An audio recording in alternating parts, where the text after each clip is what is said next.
Welcome back, everyone. Get ready to kick this one off. First time that West Virginia and UCF have met when they both are members of the Big 12. West Virginia, they've lost 2 consecutive games. UCF, they're in a 4-game bender. Happy birthday, Gus Malzahn. First time he's ever coached on his birthday. I kind of find that hard to believe. 21-13 is his record with the Knights. He's been stuck on 98 career wins for a while now. And Neil Brown on the other sideline. This is his 5th year for Neil Brown. 2 games below 500 with the Mountaineers. With Devin Gardner, I'm Eric Collins. UCF, they actually won the toss here on homecoming.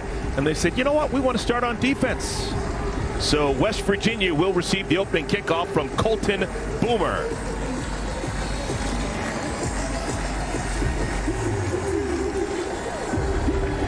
Last time these two schools met way back in 2004, 19 years ago. That's Preston Fox back to receive this kick. Fox has got a lot of wiggle. And we're underway. Fox calls for the fair catch. A little bit surprised. Looked like he had some room to dance. Let's talk about the West Virginia offense led by Garrett Green. Garrett Green is a dynamic runner, a dynamic thrower.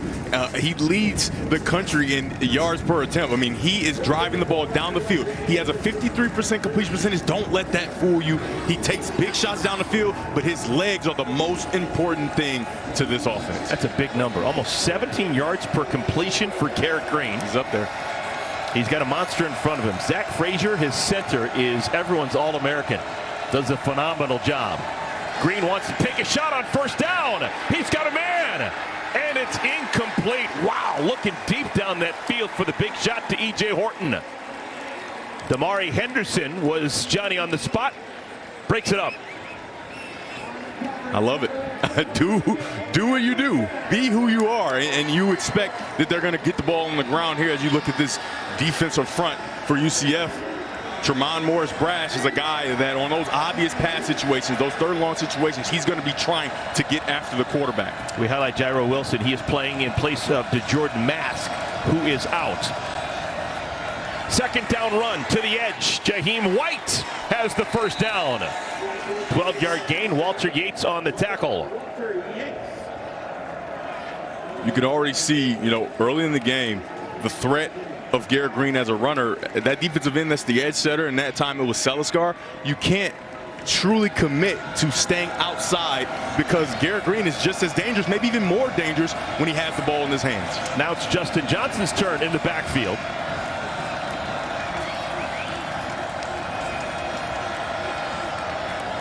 Green again wants to throw on first down. This time underneath, finds his tight end, Cole Taylor.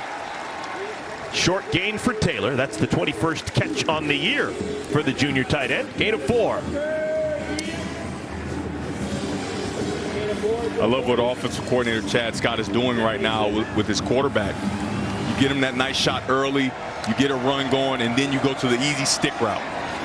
Johnson, his first touch.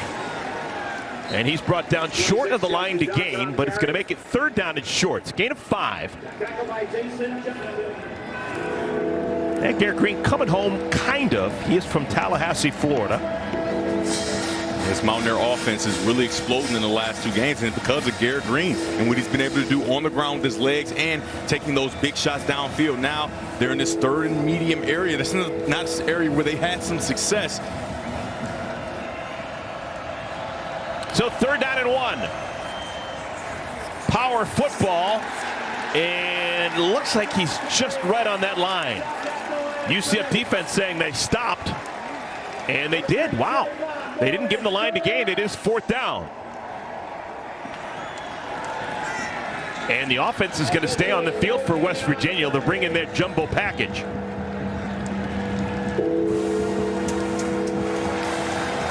Right here, if I'm the quarterback, if I'm Green, I've got to keep this ball, put him in position to get him on the outside. I think that Chad Scott will do that, get him on the outside with a naked or something quick after he comes from under center. Big back is Donaldson. C.J. Donaldson has the first down and a bunch more. He's got room to move. Finally pushed out of bounds at the 34. The big guy can rumble. Jason Johnson saved the touchdown. Take a look right here at the inline of scrimmage. Morris Brash, on the previous play, he did a very nice job of coming inside. This time, he jumps inside and doesn't secure the edge. He's the edge defender, and he gets knocked down. And now you got Donaldson on the outside. A nice job of securing the edge and getting downfield. Donaldson, a quick hitter this time. After a gain of 21 a moment ago. This time, a nice gain on first down.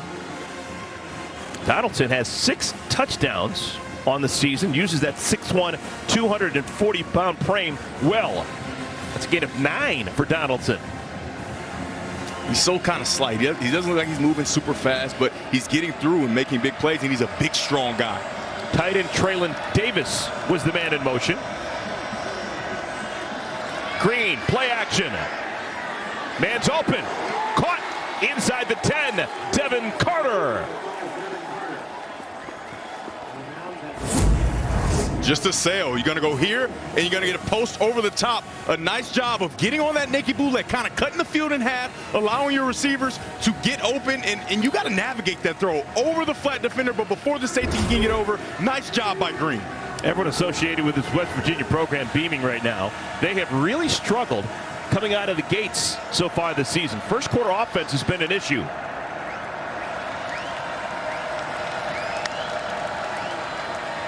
Keeper, Green, lowers the head into the end zone. Touchdown, West Virginia. Well, that was kind of easy.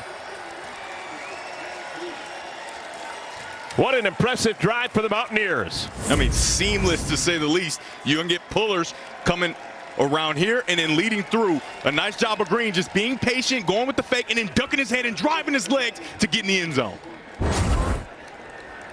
And all that was a 9-play, 75-yard drive that ends with a touchdown.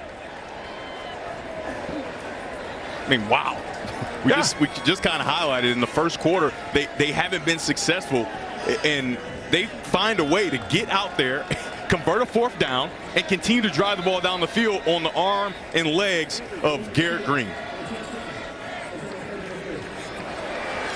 And we've got a timeout on the field. Are the officials just confirming that was a touchdown? Yeah, I think it should be a quick review. He hit himself in there with those big offensive linemen, namely Zach Frazier, his big possible All-American center, and just pushed his way in the end zone. I think this will be quick if that's what they're looking at. I'm actually going to go there with Zach Frazier. He is an All-American. Mm-hmm. He is a stud. Well, we got to wait. We got to wait. Take a look here. He gets in there, barrels his head, down. There's no chance of him not being a touchdown. Oh, yeah. And actually, the person who fell on top of him was 54, Zach Frazier, the center we're talking about. Look at the legs. Look at the legs driving. That's outstanding. Big number 55, Tomas Rimac, who's a guy who's just getting back and into the starting lineup. He kind of pulls his shoulder pads and helps him get in the end zone as well. Garrett Green is singing with the best of them right now. Who knew Coach Malzahn ate that 30-second gum? He's been chewing it for 20 seconds, and now it's gone. He's like, I get a new piece. This is an oddly long stoppage. Neil Brown's team just having a hard time getting started this year. Look at that point differential. They're getting outscored. After further review, the ruling on the field stands. Touchdown. Wasn't even confirmed. Just stands. That's such a weird deal there. They look at it for what seems like way too long, and then he doesn't even give the benefit of confirmed. It just stands. We couldn't see anything to overturn. Well, folks back in Morgantown, fine either way. It's 6. Michael Hayes comes on. Point after.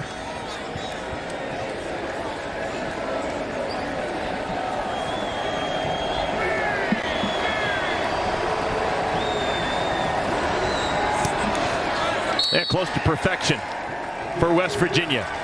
They lead 7-0. Homecoming off to a slow start for the locals. UCF trails 7-0. Welcome back, everyone. Going to see the UCF Knights on the field. Their quarterback, John Rice Plumlee, up and down year. Started off with a great game against Kent State. Game 2 against Boise State. Won the ball game for him, but got hurt, had to miss some time. Timmy McClain replaced him, came back, and last week was really darn good in a close loss out in Norman against Oklahoma. Yeah, last week the coaching staff said that they kind of put put a little handcuffs on him because he's just coming back and they still don't know, is he completely healthy? They said watching him in practice this week, he was dynamic. He was the John Rice Plumlee of old. Maybe not 100%, but close to 95. So you're going to get the John Rice Plumlee that all those UCF fans love and they saw in the beginning of the season. I think you'll definitely see him today. And oh yeah, he had a little bit of a flu bug a week ago. Yeah, it was his flu game. Johnny Richardson back deep, watches the ball sail into the end zone. So it'll be a touchback, and out comes the offense for the UCF Knights. John Rice Plumlee working behind this line. Marcellus Marshall, of note, he is from Morgantown, West Virginia. Went to Morgantown High School. He is the left guard after beginning his college career at Kent State. Yeah, they shuffled around that offensive line a little bit, but now they found a group that they like, and that receiving core and skill position group is about as good as this country has to offer, and it's led by John Rice Plumlee, a guy who is a runner and thrower, similar to the guy on the other side, and he's going to use his dynamic legs to help this offense be explosive. From Hattiesburg, Mississippi, John Rice Plumlee completes his pass to Javon Baker, and Baker's got some scoot. The senior picks up 11 yards on first down. They said they would do this. They said they would give opportunities for their wide receivers in one-on-one situations to get the ball quickly and get down the field.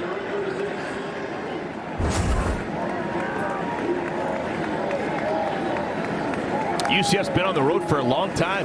Last time they played a home game was that just disastrous loss against Baylor a month ago. They've had a bye and a couple of road games. Let's talk about the West Virginia defense. This has been a spotty bunch. Much improved from a year ago, but most recently, last couple of games, they've been starting to give up some points. They're thin at linebacker, Devin. Very thin. They're only going to rotate 3 real guys in that linebacking group, and it's going to be tough for them. And you can see already the offensive line getting to the second level, moving those guys down the field so that you can get R.J. Harvey behind you down the field. 10-yard gain for Harvey. And we didn't mention that secondary for West Virginia. They've got a ball magnet in Beanie Bishop. He has broken up 11 passes this year. That is a huge number. To the edge goes Richardson to the 45-yard line. Richardson is a guy last week that only had 6 touches, only 15 yards. He's a staple in this offense, and they got to make sure they get him going. Even though they were very successful a week ago, maybe getting him the ball more could have put you over the top. Second down at 5. Again, quickly back to the line of scrimmage. And now we're going to have a third down for the first time. So we have a third down and 6 for John Rice Plumlee and the Knights. And they still are not going to take too much time. Right back over the ball again. 4-man rush. Plumlee. It's a dart caught, first down. Catch made by Jared Baker. So we've seen Javon Baker and Jared Baker already with grabs. This is a nice job by Jared Baker. He's going to get downfield and watch him uncover himself. Get out of the way of the droppers and make sure he's in a space where it's easy for the quarterback to get him the ball. Nice down and away throw by John Rice Plumlee. UCF trying to answer that touchdown by West Virginia. And before the snap, we've got a whistle. It's our first penalty flag. Chance to say hello to our referee, Henry Johns. Ball starts. Offense, number 77, 5-yard penalty. Still first down.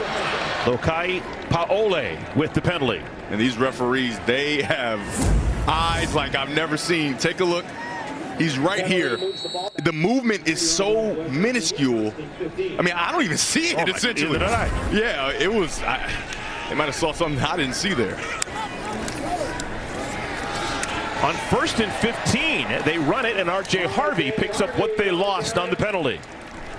Right down to the 39-yard line. It's an outstanding job by Alec Holler, running across the formation and kicking out and allowing that play to even get started.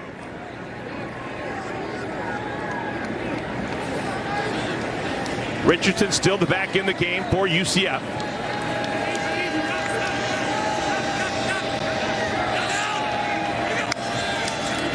And they pitch it to Richardson. He is across the 35. It'll be third down. Gain of 5 for Richardson, who is gimpy heading back to the sideline. On those second and long situations, if UCF continues to see West Virginia with 2 safeties removed from the box, they're going to continue to run the ball in these situations to try to pick up yardage, but that is not a good sign to see Richardson not even able to put weight on that left foot. Goes directly into the 10th. 3rd and 6, R.J. Harvey in the backfield next to Plumlee. 4 receivers in the ball game.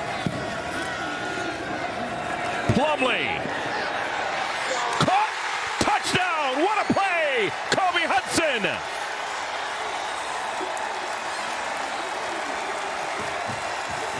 What a wonderful drive for the UCF Knights to answer West Virginia's touchdown. This is just my guy's better than your guy. He's runs a vertical from the slot, so that slot fade, and then you put that ball up high, you allow him to see it first. He jumps up with nice strong hands and is able to get in the end zone.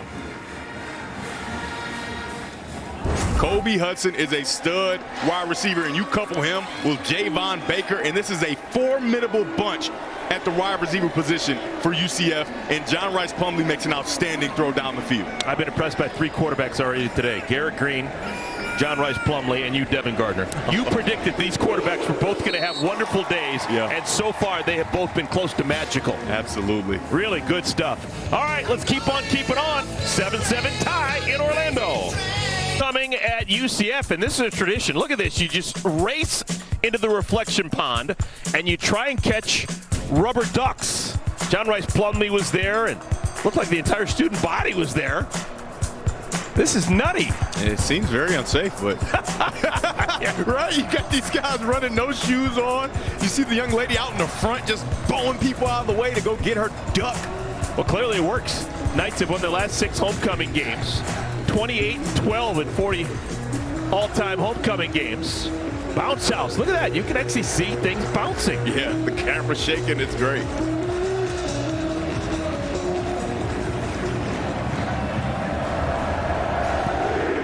All right, so both UCF and West Virginia with touchdowns first time they touched the football. Preston Fox wants to return this one. And he gets out to the 23-yard line.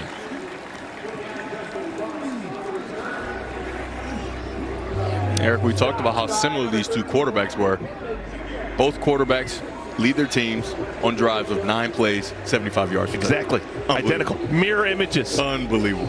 Now, Garrett Green, that completion percentage of the last 2 games, you say it's deceptive. Yeah, I think it is because he takes so many shots down the field. And you know, the further a guy gets away from you, I've told you over and over, the lower the completion percentage is going to be. And that's just how it is. I think that he's an accurate quarterback, and you saw him display that in that first drive.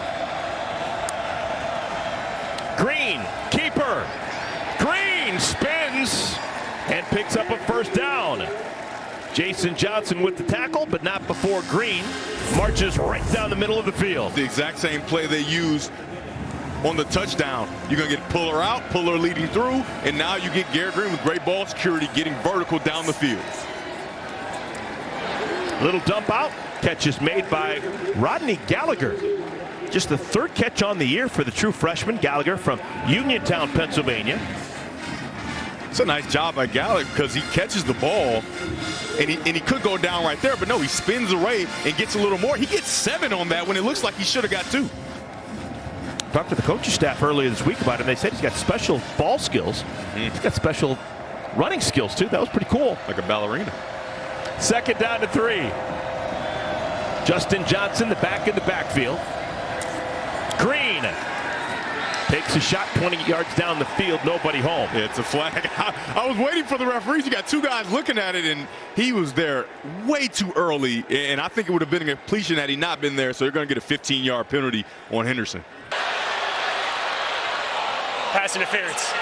Defense, number 31. Automatic, first down. They call it on Brandon Adams. They call on Adams. You can see there. Oh, yeah, way too early. Way too early. That is Adams on the coverage. It's like he didn't play the ball. He just kind of chucked him or bumped him. And, you know, sometimes defensive backs at the college level, there is no illegal contact. So you can do some of that down the field. But when the ball's in the air, you cannot do that. It's pass interference every time. And the timing of Green, making sure he hits that back foot and gets the ball out, allows that penalty to be called. 6 minutes remaining, first quarter. Green. Gallagher again. So Gallagher came into this game with 2 catches through 7 games. He's got 2 catches in the last 3 plays. When you get that motion before the snap, it allows him to get a head start to get outside into the flat. And so when you go naked, you have to respect the run if you're UCF, and then you get outside and there's nobody there for him. Another first down catch. This time the give, Johnson. Devin, I have to call you out on this. All year long, we have seen players with their mouthpiece dangling, and you've insisted that that's the second mouthpiece, that they've got really one in their mouth and the other one's dangling just for show. I'm not sure about that. I saw Gallagher at least a couple of moments ago, mouthpiece dangling, and he had an open mouth. Well, with no mouthpiece in. No mouthpiece at all. Maybe he forgot to put his in. Okay. But remember, we did see Kobe Hudson had a mouthpiece in with one dangling, so it was confirmed, but we just, it depends, I guess. And as a running back, I would want to protect my teeth, though. Oh, my goodness. Put that mouthpiece in. It's my moneymaker, folks. 2nd down and 8. Play clock down to 3. And Green has to call the timeout. So it's going to be 2nd down and 8 for the West Virginia Mountaineers when we come back to Orlando. And we have got a celebrity in the building. Orlando famous, former Orlando Magic center Shaquille O'Neal on homecoming. Devin, he was scratching. He was the DJ before the game. DJ Diesel. He's one of the most fun humans on the planet and one of the most giant humans on the planet. He's got to live it up while he's still the greatest basketball player from Orlando. It's going to be passed pretty soon by Paulo Banchero. Just here to say. 2nd down and 8. On the ground. A little bit of a surprise. Not much there at all. Jason Johnson makes the tackle. It's a nice job by Morris Brash. Coming on the right side of your screen right there. He comes down, wrong arm's there to get in space and just clogs it up and allows the cavalry to come and make the play. So they call a timeout to run that play and they lose a yard. On 3rd and 7, a stealth run, and it's a beauty. Jaheim White has the first down. No one in the building was expecting that. Especially Malachi Lawrence, the young guy. He gets outside, too far outside, and it allows a big gap. That's essentially like crossing the face of the tackle. You don't have an edge because you create this big hole. A nice call there by Chad Scott, the offensive coordinator. Chad Scott told us Jaheim White is special in space. Yes, he is. Well, he had that space. Yep, true freshman, 5'7", 192 pounds, and he had the space, like you said, to get through, and he makes a big play for West Virginia. You told us 3rd and longs were going to be important. There is a 3rd down victory for West Virginia. First down run. Justin Johnson barrels down to the 6. So Justin Johnson tackled by Jason Johnson. How much is that going to happen? Yeah, a lot of J's. Yeah. A little bit more on Jaheim White, the true freshman running back. When we talked to the coaching staff, they said, we got to get him the ball. They said that, the words, we've got to get him the ball. We've got to get him touches and find ways to get it to him. They get it to him on that 3rd and long opportunity. They said he could be special. Yeah, two freshmen for West Virginia have come up big on this drive. We saw Rodney Gallagher with 2 catches, and now Jaheim White.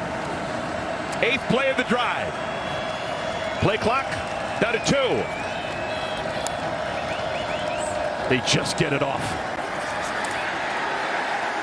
To no avail. C.J. Donaldson snuffed again by Johnson. It's a nice job by Lee Hunter, just realigning at the snap of the ball and being in position to extend on the offensive lineman and make that play. Down here tight, quarterbacks like Garrett Green are killers for defenses because they can use their legs, extend plays, and that's what you really need to do down here when you're down tight. Now, the luxury for UCF is they play a similar quarterback. They played him all fall. They played him in the summer. They know exactly how this guy wants to play, so it's up to Green to make a sound, smart decision. 3rd down and goal. Green running out of time. Incomplete in the end zone in the direction of Traylon Ray.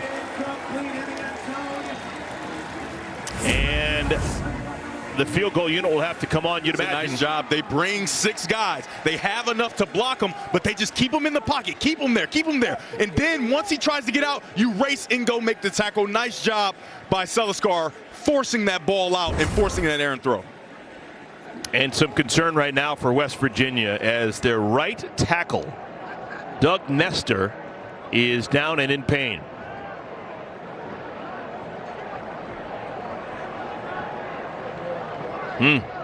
So 4th down when we come back to Orlando.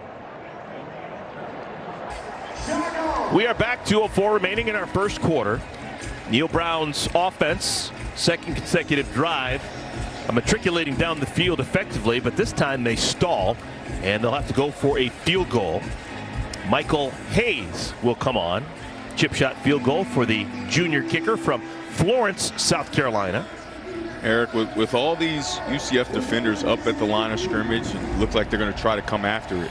I wouldn't be surprised. A fake is not out of the question. Ooh. Fake's not out of the question. All right, the holder is Grayson Malashevich, in case you're wondering.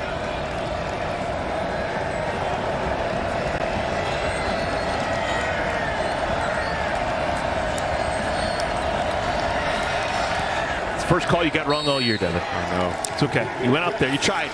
24-yard field goal for Hayes is true, and West Virginia back on top, this time by 3. Yeah, I mean, another successful drive by Garrett Green. He's putting his skills on full display, but a nice job by the UCF defense getting down in tight and stopping a guy who can run and throw. They do a good job of containing him, and that's what you're going to see all day. The contain of these quarterbacks, and then once they try to get out, try to dart and go get him right away. UCF's defense does a nice job there. 10-play, 71-yard drive. They took off 4 minutes and 59 seconds off the game clock.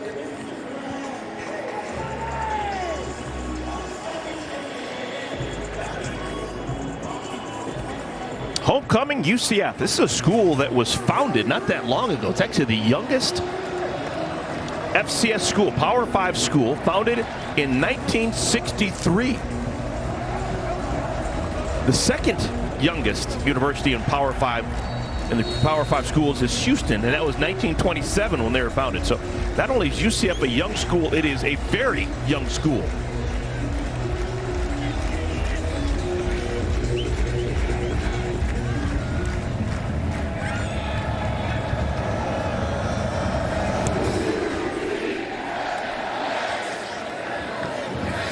Another touchback.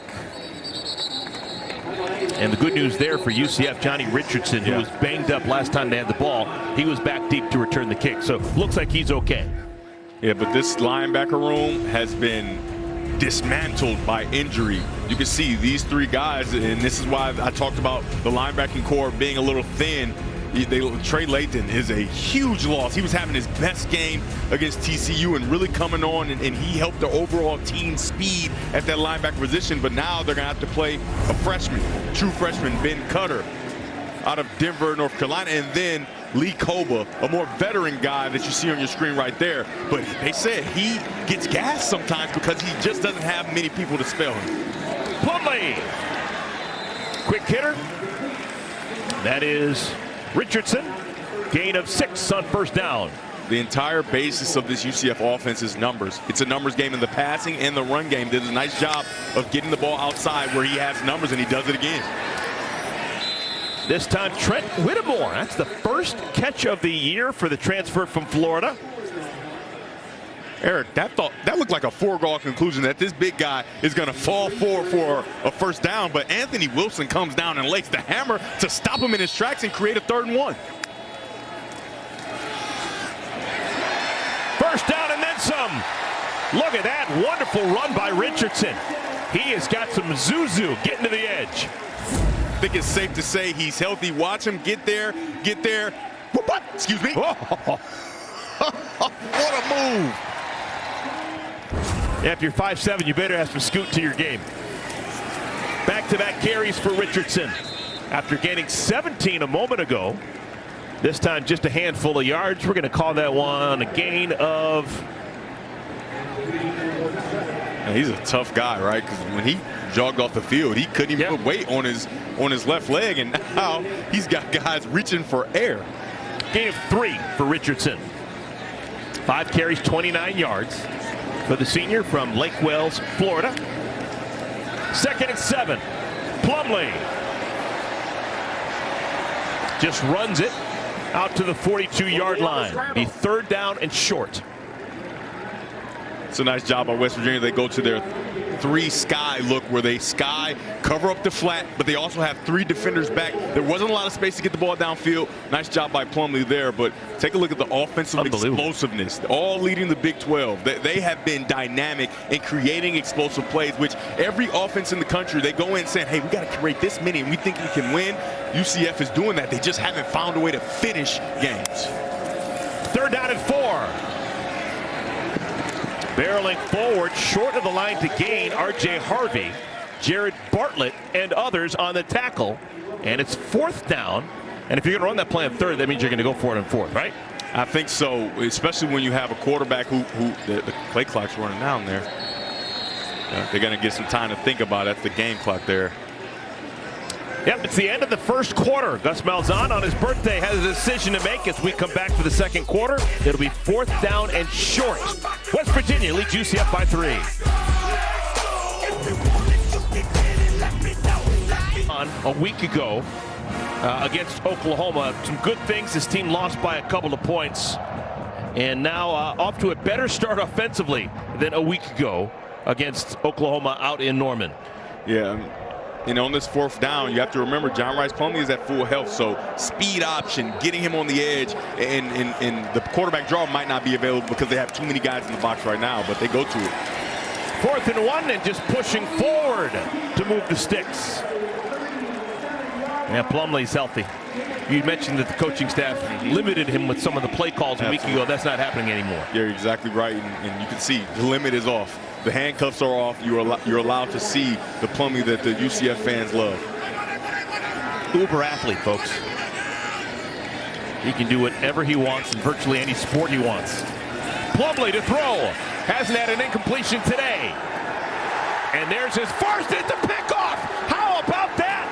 Ball is picked up by Beanie Bishop. What a funky interception that was. Off the hands and off the feet and into the arms of Beanie Bishop. I mean, you can see here, this is an outstanding job. Unbelievable. By Beanie Bishop to stay with the play. He could have fallen down there. No, he keeps his balance. That ball's popped up in the air, and Beanie Bishop, who gets his hands on a lot of footballs, gets his hands on that one and a nice return afterward. 3rd interception of the year for Beanie Bishop. I think technically that's categorized as a pass defended too, even though it hit 2 body parts of the receiver Baker before it made it into his hands. 1.9 per game. He leads the FBS. I said he gets a lot of hands on a lot of footballs, and that time, that is big. Because I was just going to praise Plumlee about him staying in the pocket, trash all around. He throws a nice catchable ball downfield, and then the balance to keep your feet, and the ball's up in the air, and it's an interception. Now, 2 evenly matched teams. Turnovers are going to be a big deal this afternoon. Return of 32 yards for Bishop.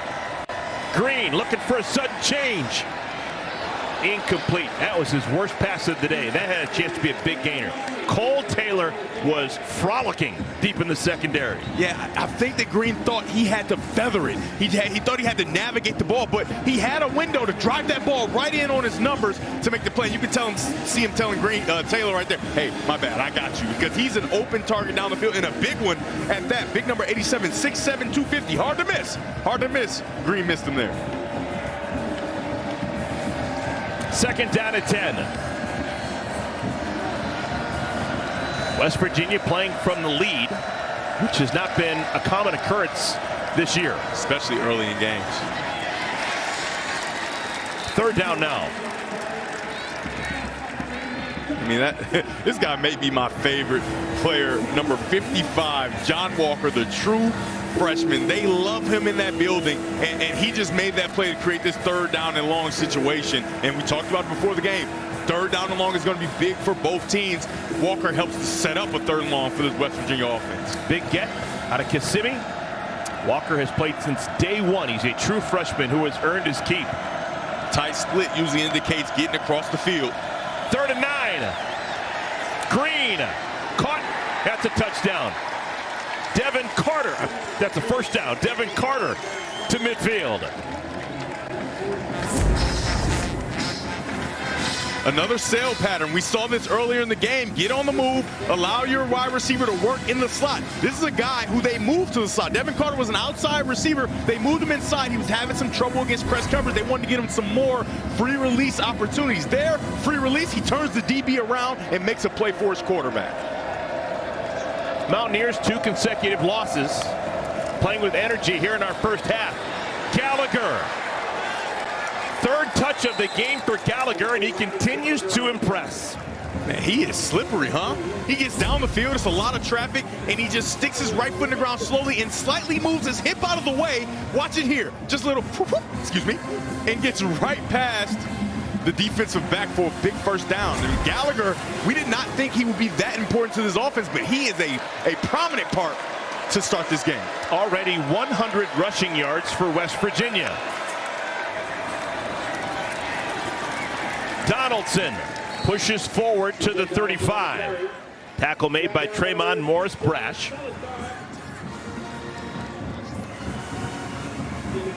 West Virginia lost on that Hail Mary against Houston, and then lost last week against Oklahoma State. Here's the tight end. Catch made by Taylor to the 29. How about the big 6'7" tight end trying to put on the brakes? That's a lot of weight and a lot of body trying to stop and allow a guy to go through. You would much rather him just fight and go get this first down so you don't have to deal with 3rd and 1.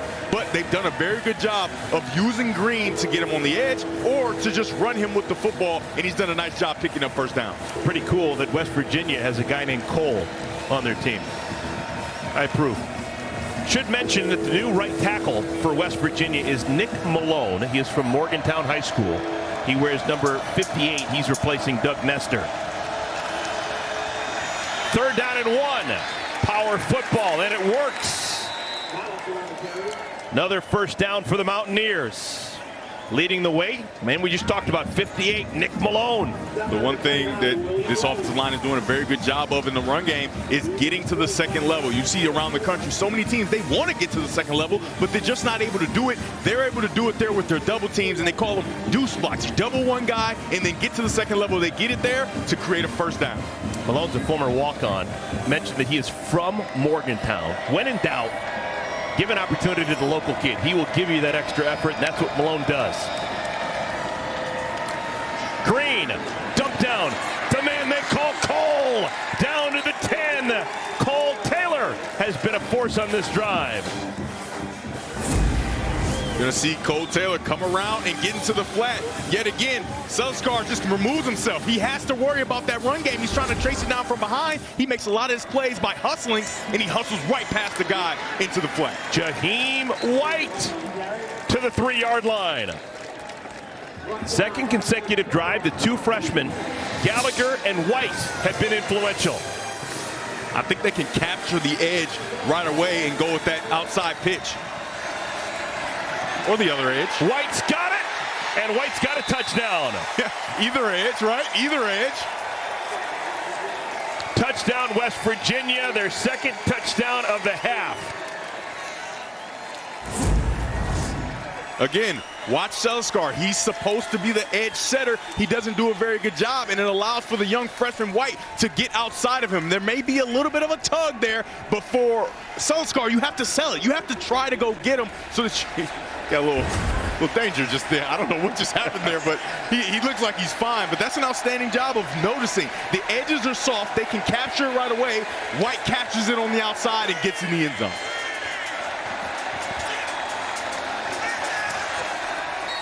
Extra point is good. So it's a 10-point lead for the visitors from Morgantown, West Virginia. Pretty impressive start for West Virginia. Mountaineers lead the Knights 17-7. As much as you want Selskar to set the edge, you want him outside, take a look at William Wells. He's the player that's tasked with getting to the outside as well. But watch how he has to freeze for a second because of the threat of Garrett Green. He freezes for a half a second. That gives the space for the running back, the young guy, Jaheim White, to get outside, get to the edge, and get in the end zone. West Virginia's had the ball 3 times. 2 touchdowns sandwiched around a field goal, a 24-yarder. So all 3 times they've gotten inside the 10. Twice catches it in for a tutty. The other time short chip shot field goal. And remember, they got the ball back when UCF was driving, and it seemed like it was going to be a completion. Javon Baker loses his balance, popped the ball up, and then Benny Bishop Jr. makes an interception and gives West Virginia the ball back. So both these teams are playing well on offense, but that unfortuitous bounce really hurt UCF. Ball got knocked off the tee. 3-teed will do it again. Hayes will boot it away. Richardson back deep.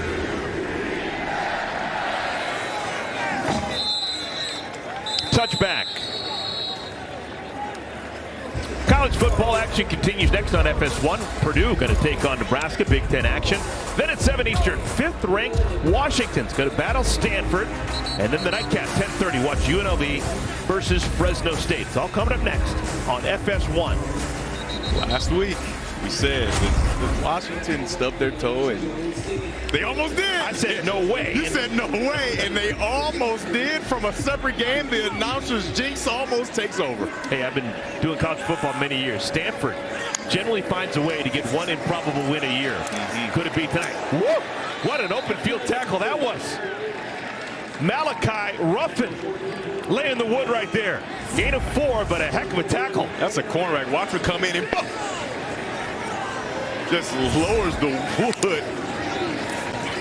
Doing some roughing of his own.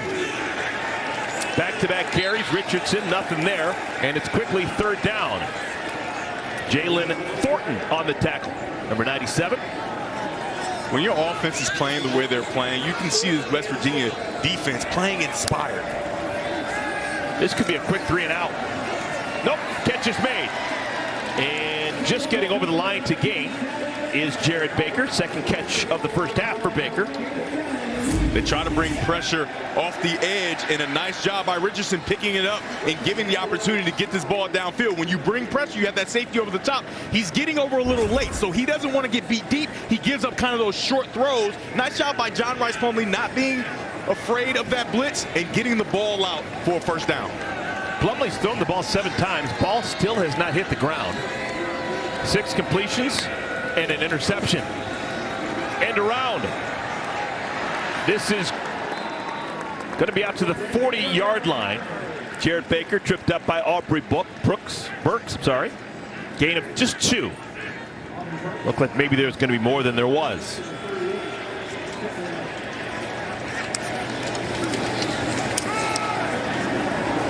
Harvey out to the 46-yard line, close to the line to gain. My goodness, put him in a phone booth and you just don't have a chance.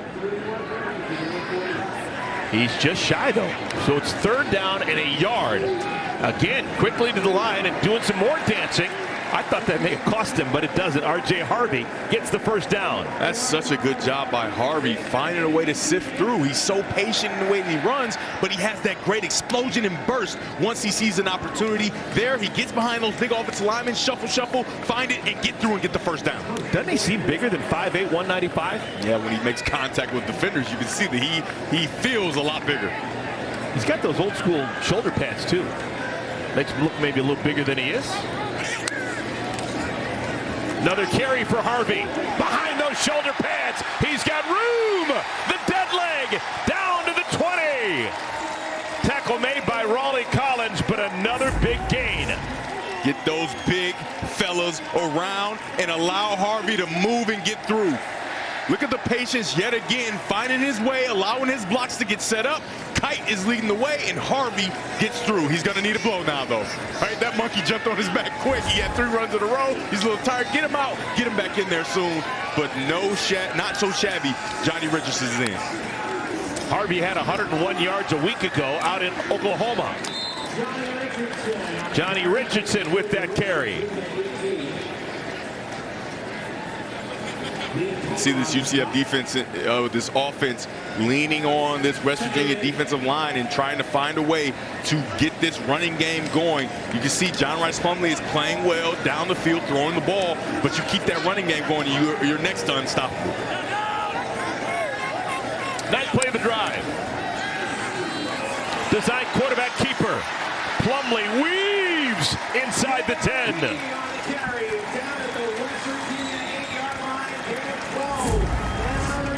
So nice job. Quarterback draws. Not enough guys in the box. Allow Plumlee to use his legs to help this game and help this offense continue to dominate at the line of scrimmage.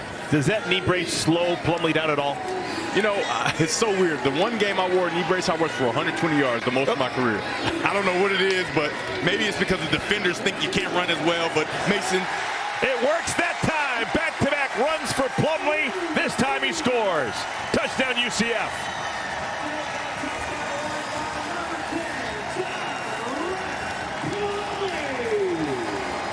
So after 10 unanswered points for West Virginia, UCF responds. Similar to what they've done with the running game, they use the quarterback the same way, pull guys around and allow them to get behind those big offensive linemen and essentially walk in the end zone. I think he's healthy. Second 75-yard drive for touchdown for UCF.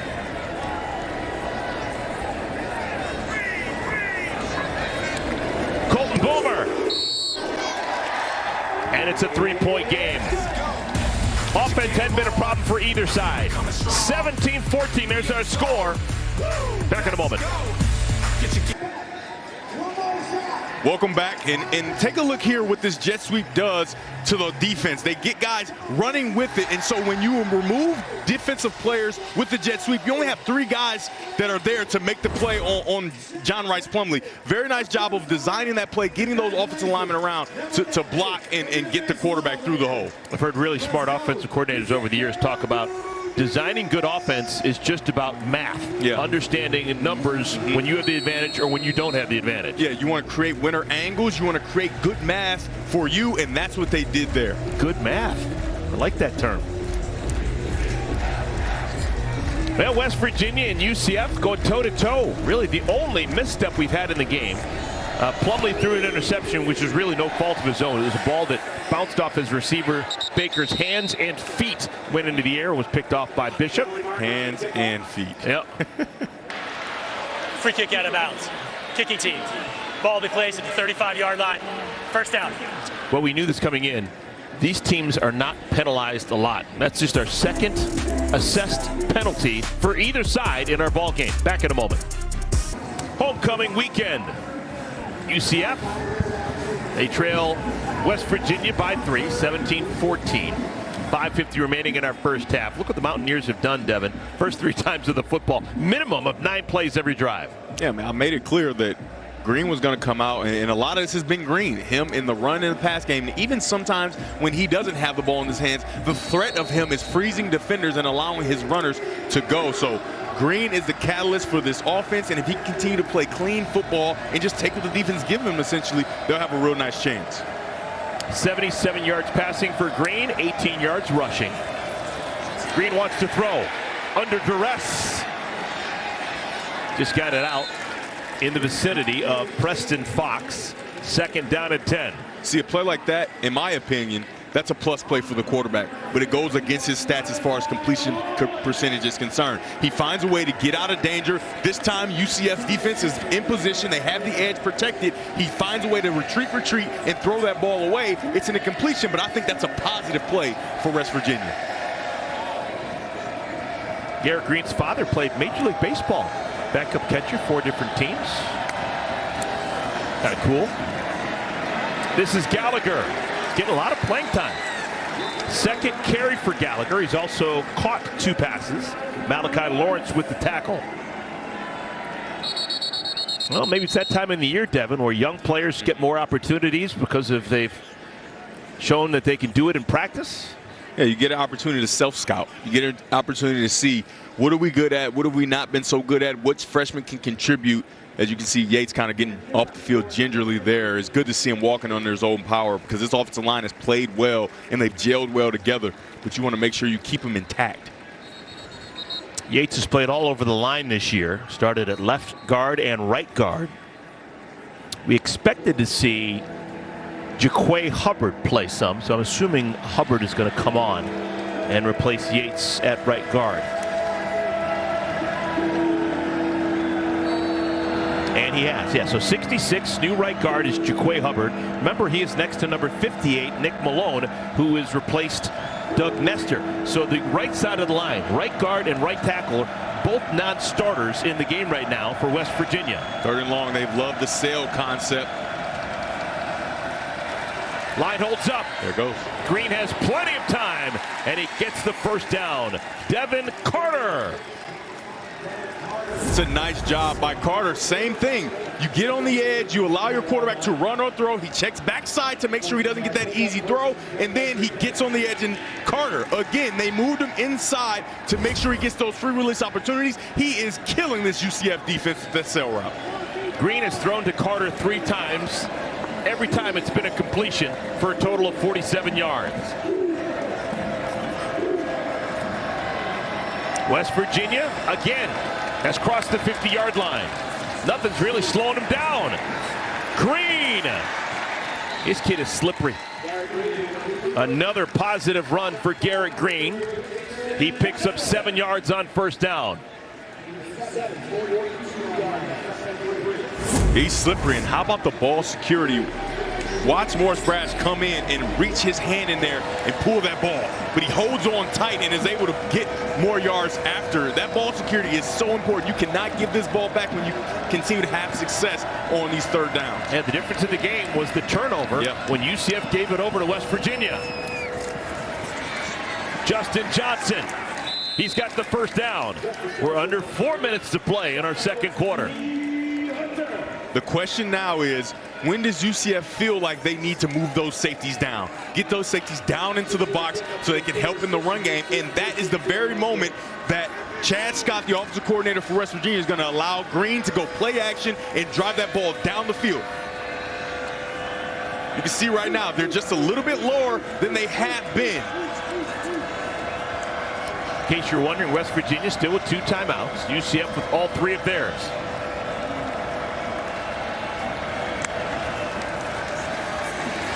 And swimming in and making a heck of a play coming in off the corner is Braden Marshall. True freshman getting an opportunity. That's a loss of 2. He's going to come into your screen from right there. Off of the edge. And that's one of those safety corner defensive backs that you move down into the box to try to help with the run game. The next first down, I would not be surprised if you don't see big play action shot down the field. But they have to deal with this 2nd and long. Speed option to the right will be outstanding. Quarterback keeper, and Graham is tackled from behind. Malachi Lawrence, and landing awkwardly was Green. He got rolled up on. Oh, that is not good. He's trying to walk it off, and he can't. He will have to come out for at least the play. And Mountaineer fans are hoping it's all he has to come out for. He has played wonderfully here in our first half. You're going to have the young guy, Malachi Lawrence. They said they want to get more reps. He reacts to the jet sweep, but then he dives in and falls with all of his weight on the quarterback's right leg. So Garrett Green on the ground and in pain. 2:24 remaining in our first half. Garrett Green up on his feet, and moments ago running directly into that blue tent, Devin. Yeah, and coming in and not the greatest situation on 3rd and long. Nico Marchio, he's a guy that was recruited from Chandler, Arizona, 4-star quarterback, the number 19 quarterback overall in his class. So he's a guy that was heralded, a guy who's got great talent. Let's see if they trust him to throw the ball down the field. 3rd down and 10. And whoa, little razzle dazzle. That's a fumble, folks. That is a fumble. It's a turnover. Damari Henderson's got the football.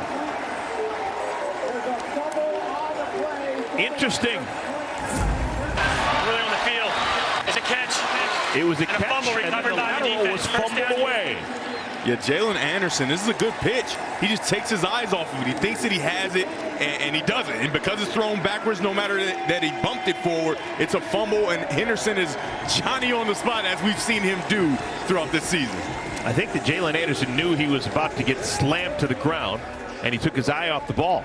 Now, it's not the worst thing in the world, but it's going to be a turnover. Ball's going to be at the 27-yard line. for UCF. So both sides have given the ball away once in our first half.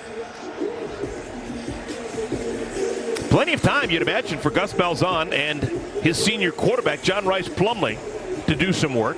They've got all 3 timeouts. To me, if I'm Gus Malzahn, I'm like, I don't want to score too quickly. They always get to the line quickly and move down the field relatively easily, at least so far today. Ideal world, you want to score a touchdown with less than 10 seconds remaining in a half. Don't give it back to West Virginia. Plumlee throws it straight up in the air. I think his arm was hit. It's intercepted. Oh my goodness, Marcus Floyd with the pick. That's the second time Plumlee has been intercepted. That pass was bad from the get-go. You're gonna get pressure right in his face. And because of that pressure, he cannot get all the way through this throw. And when you can't get through the throw, he pops it. It's almost like a punt. Just pops it straight up in the air. And about the easiest interception you're going to get by Marcus Floyd, who's a guy who's in for the injured Hershey McLaurin. Makes an instant impact. Well, we better give a shout out. That was on the pressure, Edward Vestrenen. He's the one who forced Plumlee to throw it sky high. So Plumlee, 8 passes, 6 completions, 2 interceptions. Odd day. And Garrett Green is back in the game, which is so important for this West Virginia team, and I'm sure West Virginia fans everywhere are celebrating. Mountaineers with 2 timeouts to work with. Green throws it on the run, his tight end Taylor. Not much there at all. Clock will move. Gain of 2. Cole Taylor has caught 4 of his 5 targets. The 1 target he didn't catch was a bad throw by Green.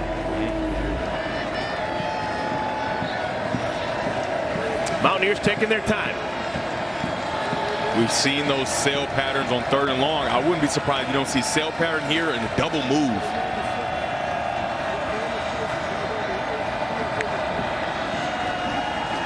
Inside run. Donaldson. He's been bottled up for the majority of this first half. Tackle made by Morris Brash. And the clock continues to move. We're going to go under a minute to play. Kind of that awkward dance right now. West Virginia doesn't want to go too quickly. UCF doesn't want to bail them out and call a timeout.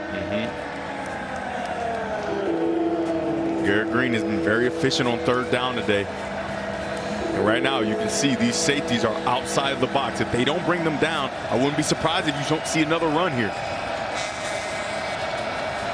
Under 40 seconds remaining, 2nd quarter. 3rd down and 4. Green. Incomplete. Oh my goodness, Devin Carter should have made that catch.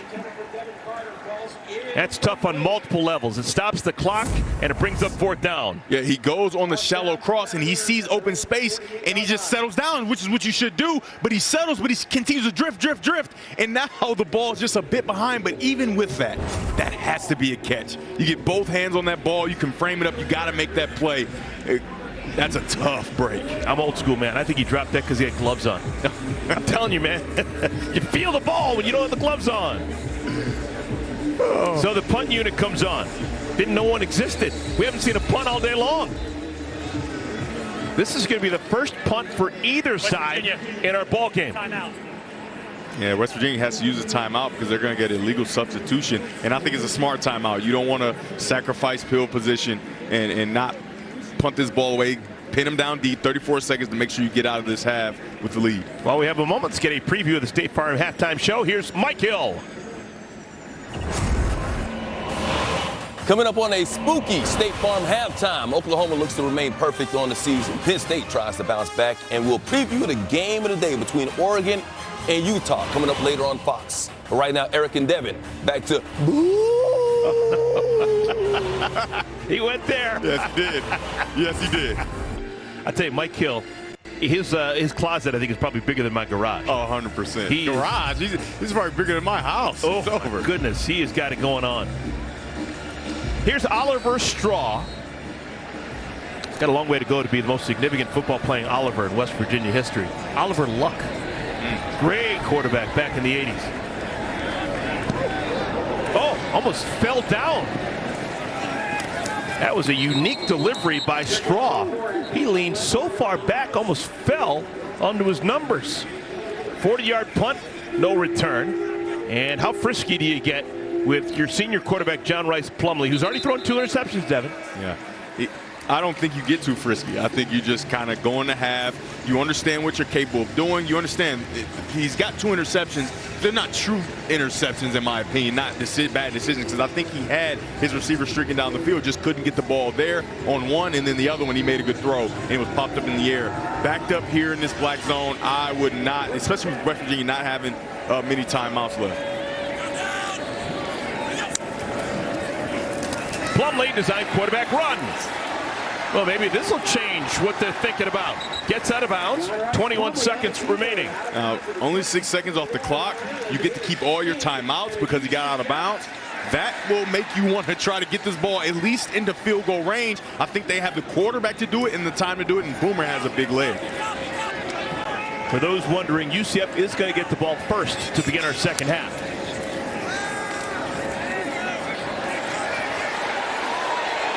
Plumlee. And it's going to be insult to injury, a holding call on R.J. Harvey. He did his best to stand in there and make the block for his quarterback, but this is going to stop this drive completely. Take a knee, go to halftime. Holding.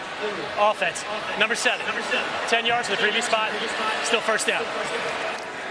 Yeah, he made great initial contact. I mean, you can see him right in the middle of your screen, fighting for his life as long as he can, But then when the quarterback sprints away, the defender also tries to pull away the freshman, number 15, Ben Cutter. He holds on to him.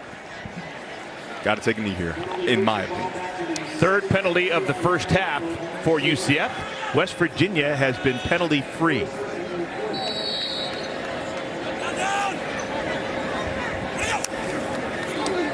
Yep, Devin, you called it. Harvey. Woo! Earning the meal money. I love it. Harvey giving it out there as the clock continues to move. We've got 5 seconds remaining in our first half. As much as I want him to take a knee, it's just your guys are so explosive, First and you can trust UCF. You can trust Harvey.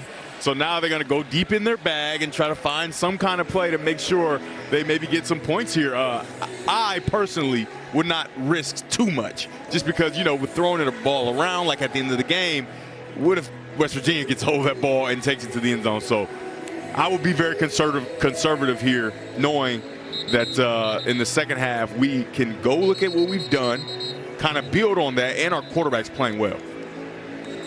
Harvey in the first half, 8 carries, 82 yards. So we keep talking about the explosive plays for UCF. Yeah. What's basically been R.J. Harvey. He's been a walking explosive play. Yeah, he's dynamic as far as his patience and being able to see holes, his vision. He's one of the top backs in the country, in my opinion.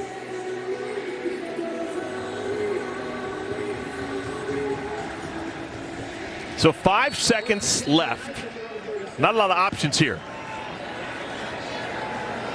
Going to have to go super long, hope for a penalty, or go super short and get out of bounds. That doesn't change much. 1 second remaining, and they're still on the wrong side of the 50.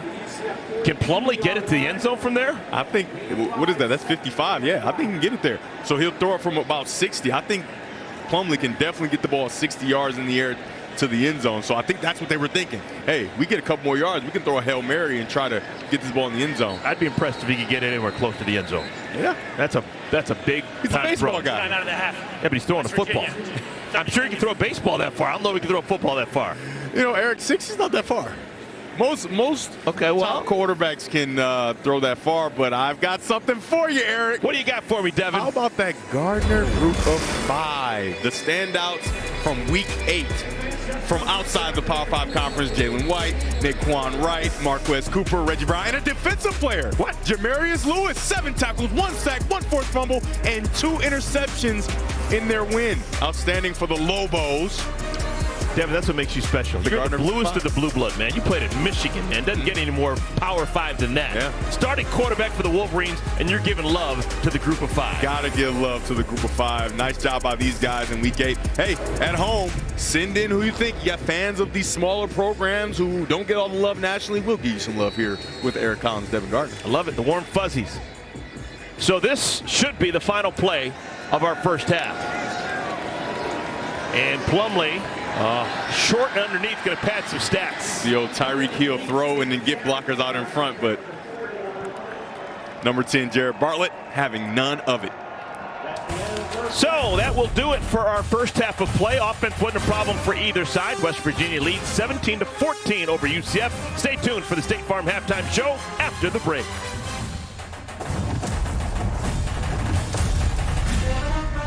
Homecoming weekend in Orlando. UCF, they've got some work to do. They trailed the West Virginia Mountaineers 17-14 is our score. We still have a full 30 minutes to play. UCF is going to start with the football. With my partner, Devin Gardner, I am Eric Collins. And folks, if you missed it, Devin was all over it.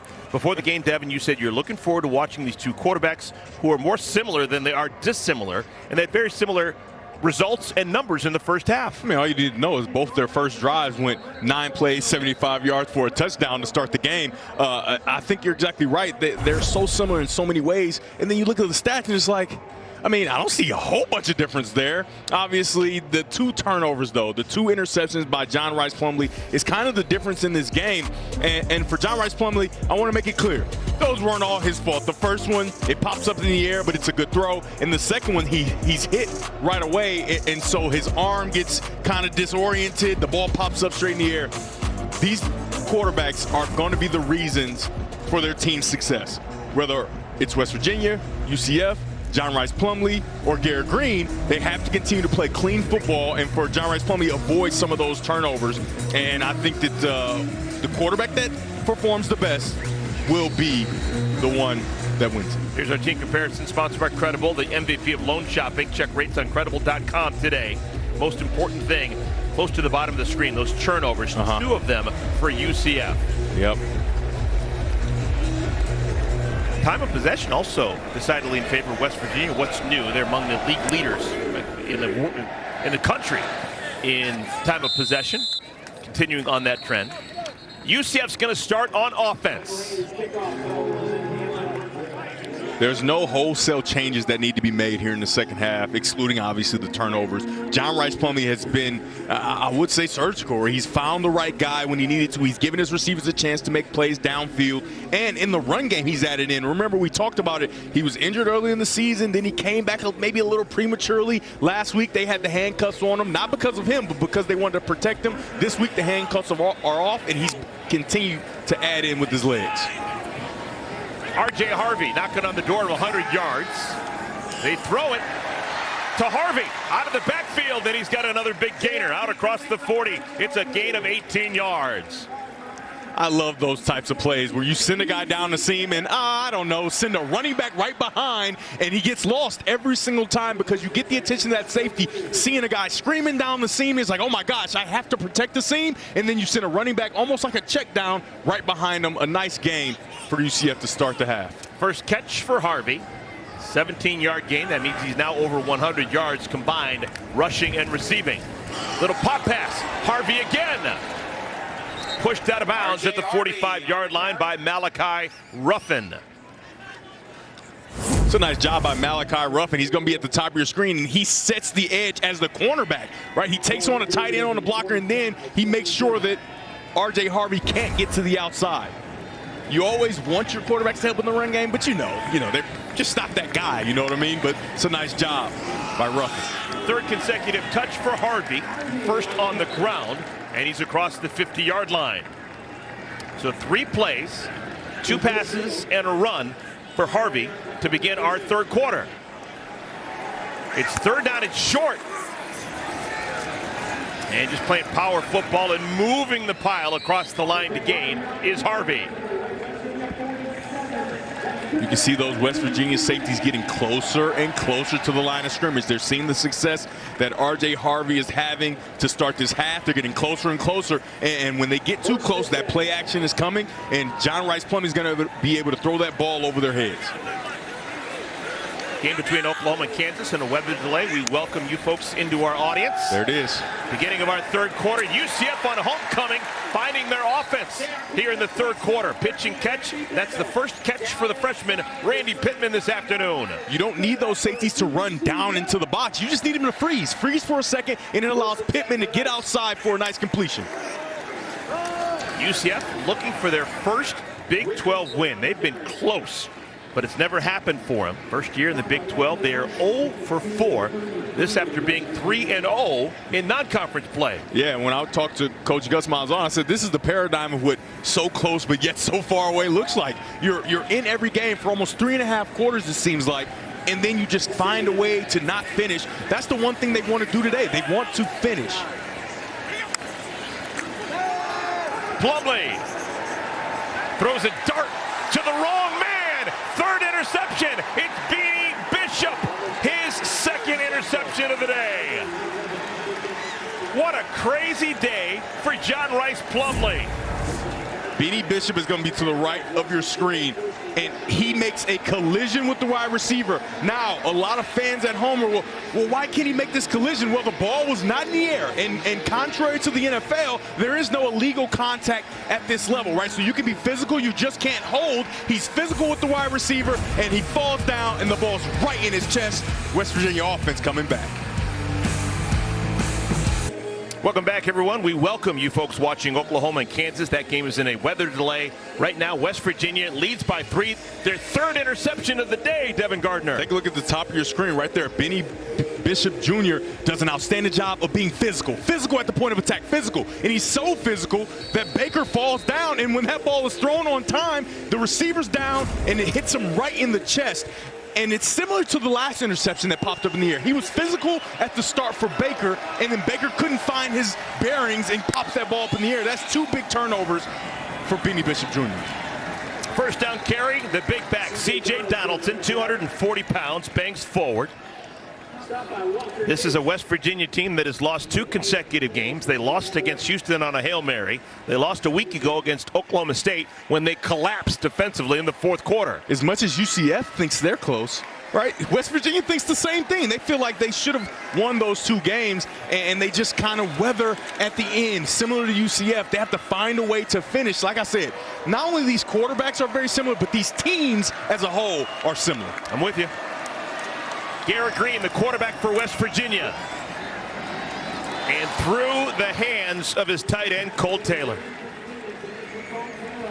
Missed opportunity, third down. Yeah, that's a throw that Green can make easier for Taylor.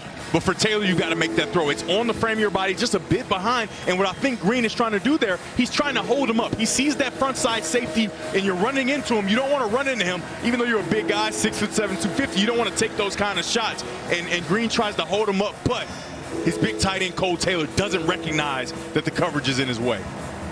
Old school huddle right now for West Virginia. They break the huddle with 6 on the play clock. Gonna have to hurry. They run it. And just over the line to gain. That was tough run. C.J. Donaldson tackled by the tackling machine, Jason Johnson. Chains will move. Yeah, they get it just by the hair on their chinny chin chin, and they go to that gap scheme where the offensive linemen are just moving to the next gap and trying to create a lane for the running back to get through. He finds a way to sneak through for 2. Looks like West Virginia's on pace. Normally doing good work on the ground.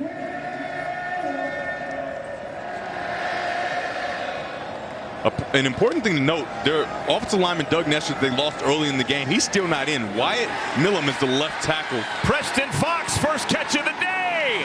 And Fox inside the 30. He's an explosive kid, and they finally get him the ball. Watch these offensive linemen get out in front of the talented wide receiver, Preston Fox. They talked about him. He's a former walk-on, a guy who's worked for everything he's gotten, and he's made some outstanding combat catches during this season. Donaldson, catch out of the backfield. After a gain of 28 to Fox. Right, so you've made UCF's defense go laterally, left to right, left to right. Look for West Virginia to pick up the tempo just a bit, getting that play action opportunity and allow their quarterback to drive the ball down the field and also add him in the run game.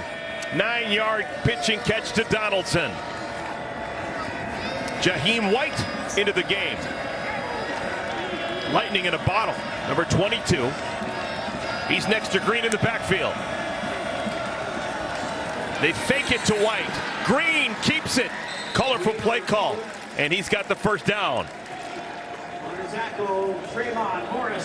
They've had a lot of success with their big guard pulling around and getting in front, whether it's quarterback run or running back run.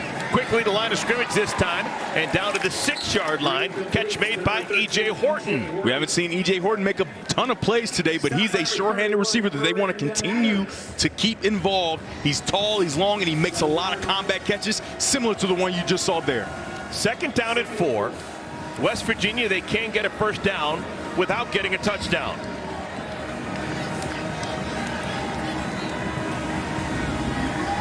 Keep an eye on the big fella at tight end over here. Big mismatch to get into the middle of the end zone if those safeties come down to stop the run. Fox, the man in motion. Keeper, Green. Touchdown, West Virginia, not to be denied.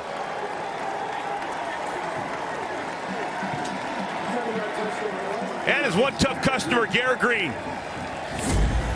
This is an outstanding job. They do get their big tight end to the middle, and he takes the attention of the safeties. Now, when you get on the edge and you're Garrett Green, you have the opportunity to bowl over a guy to get in the end zone. You do that.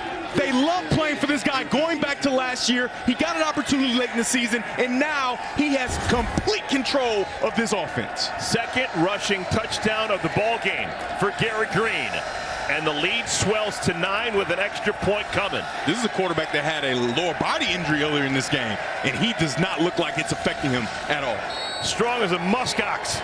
And the lead is 10 for West Virginia. 8 plays, 68 yards, and a double-digit lead for the Mountaineers.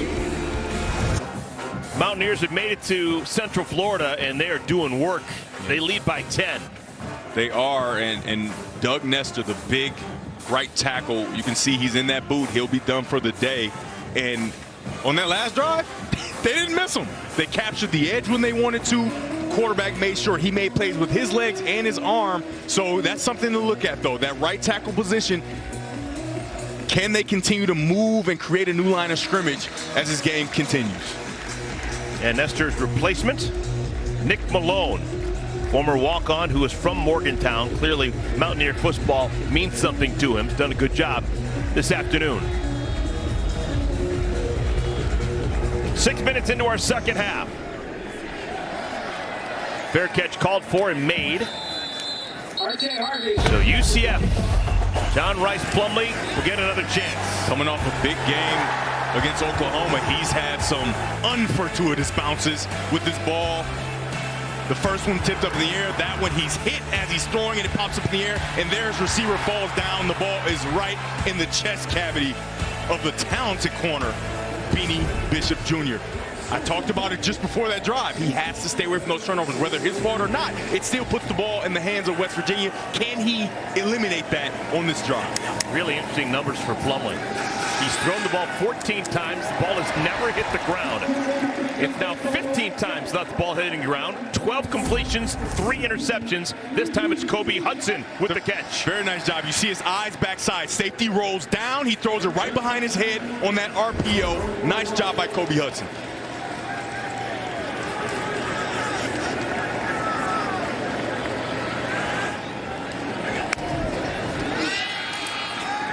Plumlee. Whittemore. 2nd catch for Whittemore. This is more of what we saw on that first drive, allowing Plumlee to make throws. Now, the one thing that he has to worry about when he's throwing those outside throws is those alley defenders. Make sure you don't allow them to fly underneath your throws. Harvey, nowhere to go. Middle of the line, just tries to push forward and get something out of it. Tyron Bradley and others on the tackle, but it is enough for the first down. Harvey now with 95 yards on the ground. You can tell there's no confidence lost in Plumlee. Darren Henshaw, the offensive coordinator, he's going to continue to allow him to throw the ball. He hasn't made mistakes. He's just had some bad bounces, but can he keep those bad mistakes out of his head to make sure that he makes all the throws, and he's doing it. Plumlee, Whittemore again. This is a guy who did not have a catch coming into this game, and he's figured it out. Third grab for Trent Whittemore. That's a nice job, a back shoulder throw for a nice tall receiver. The ball placement is there for Rice Plumlee. He's making all the throws. He has to just stay away from the turnovers. Gain of 25 yards. These safeties are trying to insert quickly, and that's why he's getting those opportunities down the field. Looks like they're going to go to middle safety. He's going to come down.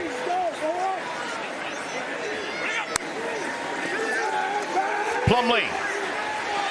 Another completion. The tight end, Alec Holler. That's a clinic right now putting on by Plumlee. It's a nice job. You see what they're doing. You see the rotation, and you want to attack the rotation. Plumlee does a nice job. They send a seam and a vertical, right? It's just all go to one side with the middle safety. The corner tries to bar over and do what we call midpoint, that seam. You throw it outside, and now they're down in tight. Harvey tried to make a move middle of the line, just ran into a wall. Gain of a yard, second down and goal. This is where John Rice Plumlee can be dynamic. He can be dangerous, especially with Harvey in the backfield with him. You just don't know who's going to keep the ball. Now, I would put him on the edge here right now. I don't want to wait till third down and put all the pressure on him. Put him on the edge right now. Allow him to run or throw and make the play.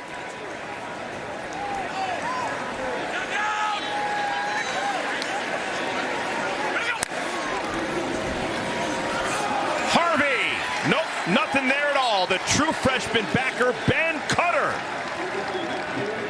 From Denver, North Carolina. That's the Lake Norman area making a play. Cutter's just going to come right through the line of scrimmage and make this play. The young freshman, they love his development. Can he start to play fast and not think that's fast? That's not waiting for them to get to the second level. That's getting through, getting skinny, and making a play on the running back. Actually lost a yard. So it's third down and goal. Ball spotted at the 7. Mark Anthony Richards in the backfield. Plumlee to throw, quick hitter, caught. What a play! Touchdown, Javon Baker. Just good.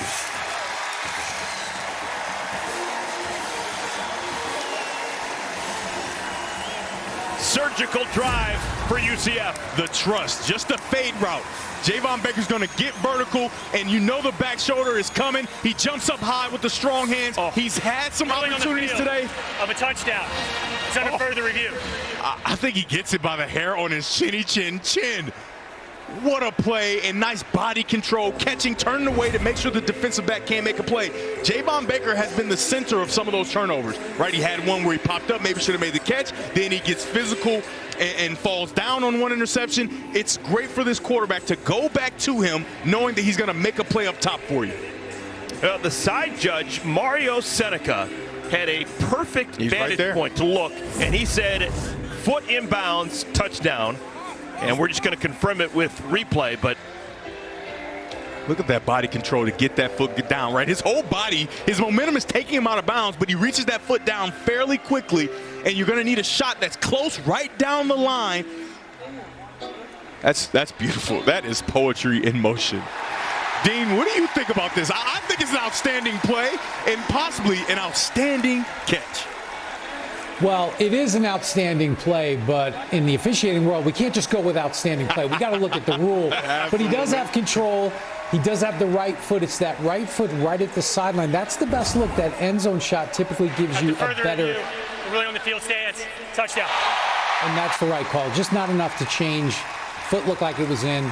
Outstanding play. And now we can actually say it was outstanding because the 6 points is going to What an outstanding play and an outstanding catch. Thank you for clearance, Dean. 8 plays, 75 yards. Every single one of the touchdown drives for UCF this afternoon has been exactly 75 yards. Colton Boomer to make this a 3-point game.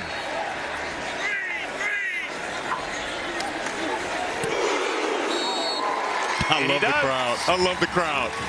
Boom, right on cue. What a ball game. 24-21. West Virginia trying to hang on. You know, the weekend started with the Spirit Splash at UCF homecoming weekend, diving into the reflection pond, trying to come up with the rubber ducks, and now the party continuing at the Bounce House. Third touchdown of the afternoon. Every touchdown drive exactly 75 yards. The most recent, a touchdown catch, Javon Baker from 7 yards out, courtesy of John Rice Plumlee. These two receivers are really good. Both 6'1", 200. Very similar skill sets, strong hands, great range, and we saw Javon Baker's range on full display on that last touchdown. We keep using the word similar. I've got a factoid that's going to blow the doors off that similar concept you're talking about. All right, now. How about this? West Virginia and UCF right now with 5:25 remaining in our game, both have run 47 plays. Both have 28 rushes.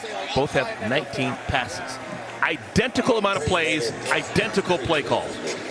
Did we nail it or what in the open, huh? That would be you, not me. We're a team. We nailed it together, but they are so similar, and it's because of their quarterbacks. You usually take on the identity of your head coach and your quarterback, and these teams, they are behind their quarterbacks 100%. Both of them are healthy, and 47, I mean, the similarities just continue. All right, so quarterback is Garrett Green. He's had a whale of a ball game, already 2 rushing touchdowns. Jaheim White with the carry. Tackle made by Sean Peterson.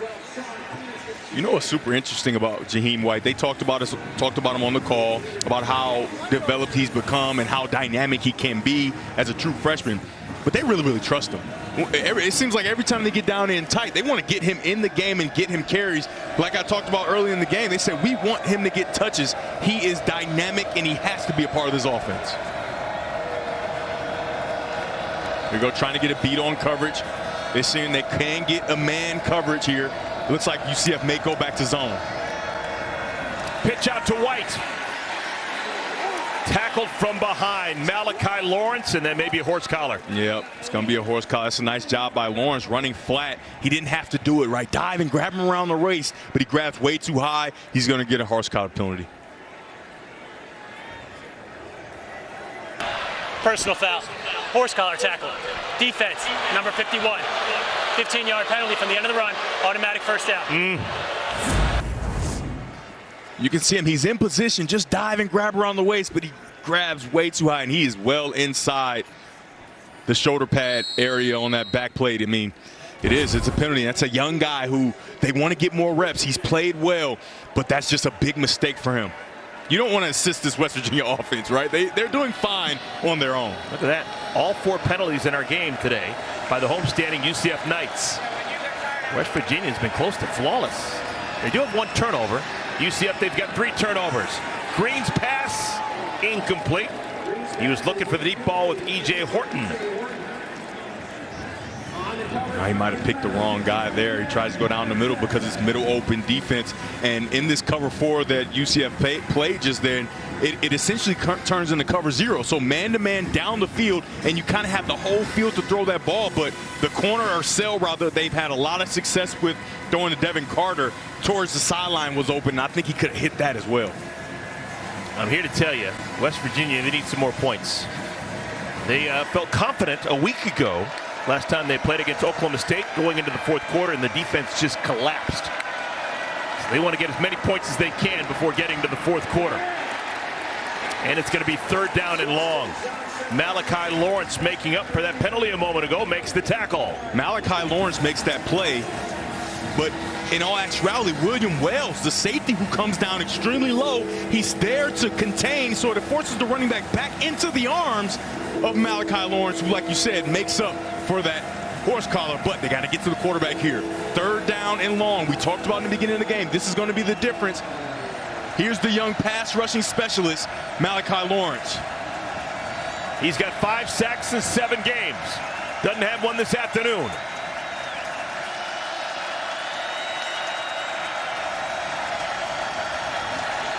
Almost a three-man rush, but they get to Green. Ball's out. Mountaineers keep it. How do you get to the quarterback that quickly with a three-man rush? Somehow Sean Peterson did. What an outstanding job by Sean Peterson Jr. just coming and running the hoop. This is what they call it for defensive lineman. He runs the hoop, beats the hands down, and that's that right tackle position. Doug Nestor is out of the game in a boot. That right tackle position is going to be a glaring need, and Peterson makes him pay. For the most part, Nick Malone has done a fantastic job filling in for Nestor at right tackle. That time, he whiffed.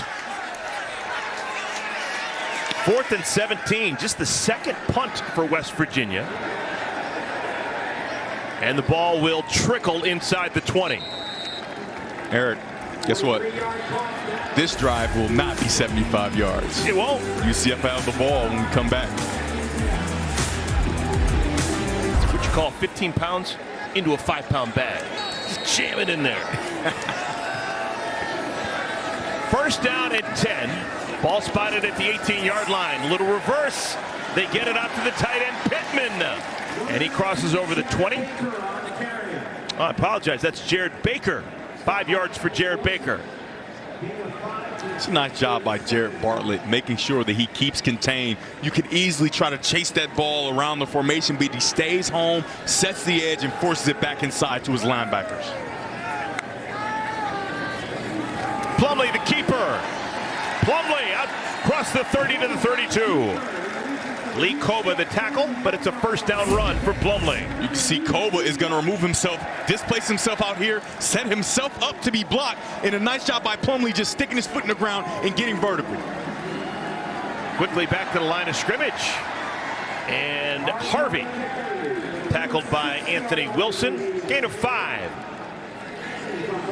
What UCF is going to try to do is try to attack this West Virginia linebacking core. Lee Koba is a guy that on film, he starts off, he's a good player, and then once the game wears on, he gets a little tired, right? They don't have a bunch of guys to spell him. We already highlighted that they're missing 3 linebackers, so I would attack him as much as possible and get to the second level and run right at him. Movement on that defensive line, but getting back in time. Plumlee down, ball's loose, and West Virginia's got it. West Virginia has the football. Jalen Thornton lands on it. What a hit by Lee Koba. It's a fumble, covered by the defense. First down. Watch here, they're going to pull an offensive lineman, and then they're going to have Lee Koba come and replace him, and nobody there to block him. He hits, poof. Plumlee with his 4th turnover of the game. 3 interceptions and now a fumble by Plumlee. And West Virginia is set up. As I talk about Lee Koba, he's going to need a drink of water, right? He makes a play there. They take away the opportunity for him to get blocked at the second level, send him on a blitz, and he makes a big play for this Mountaineer defense. Ball's at the 27-yard line for West Virginia. Had to punt last time they had the football. Design quarterback run. Green has the first down inside the 10. Tackled at the 5. Take a look at the linebackers. They just go. They just go. They just go for the pass. And once you go quarterback draw, Green, this is a design play. 1, 2, 3, sees it, and then you see the offensive linemen start to find a way to block. But there's nobody to block because the linebackers have displaced themselves. Nice job by Green getting down to the 5-yard line. 21-yard run for Green. He's now run for 53 yards. Traylon Ray is being helped off the field. One of the receivers for West Virginia. Now he is off and we're ready to go again. This season in the red zone, they're really good. But today, they've been perfect. 4 for 4, and they look to build on that here. It's a little window dressing there. Trying to find a matchup that they want. Donaldson. Did he? There's no signal. He is short of the end zone, just barely. Second down. He got right to the edge of the goal line and then went sideways. The matchup they wanted is out here. Moving these guys, double team, double team, double team, and allow Donaldson to find his way through. It looked to me like he crossed the plane, and they're going to take a look. I think he drove his legs enough, and the ball has just scraped that white. I think he did it. Well, we'll take a long look. We've made it to the end of the third quarter. It's a 3-point lead for West Virginia. Really cool sign right there. That is clearly a Gus Malzahn impersonator. That's Grace Malzahn right there for Halloween. Stay for the fourth quarter. Why not? We've got a good one. 3-point game.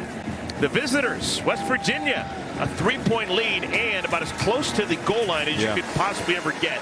They're at the half-yard line. Second down and goal. First play of our fourth quarter. Winning time. Already today, the quarterback, Garrett Green, has run for 2 touchdowns. He's got the big man, C.J. Donaldson, behind him. Off this left side is where I would go there. There it goes. And they do, and it doesn't work, Devin. Try the other side, maybe.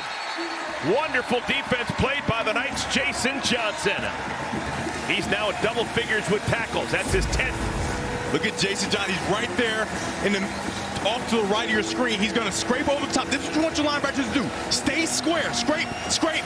Push those guys out of the way. Low man wins. Outstanding job by Jason Johnson. You told me a stat earlier today that he has more solo tackles than the entire team has assisted tackles. Yes. Outstanding. And that's a part of the reason why. So it's third down and goal. Mountaineers move backwards a half yard. Got to stay disciplined on the edge here. Green, touchdown, West Virginia, his third of the ball game.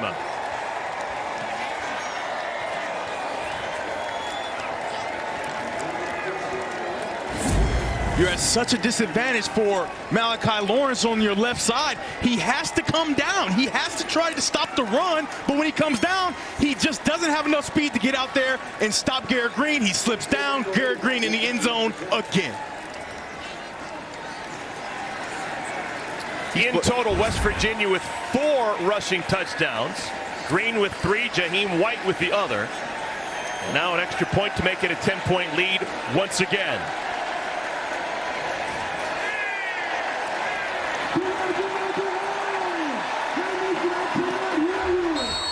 31-21. That's 21 points scored by the Mountaineers off of John Rice Plumlee turnovers.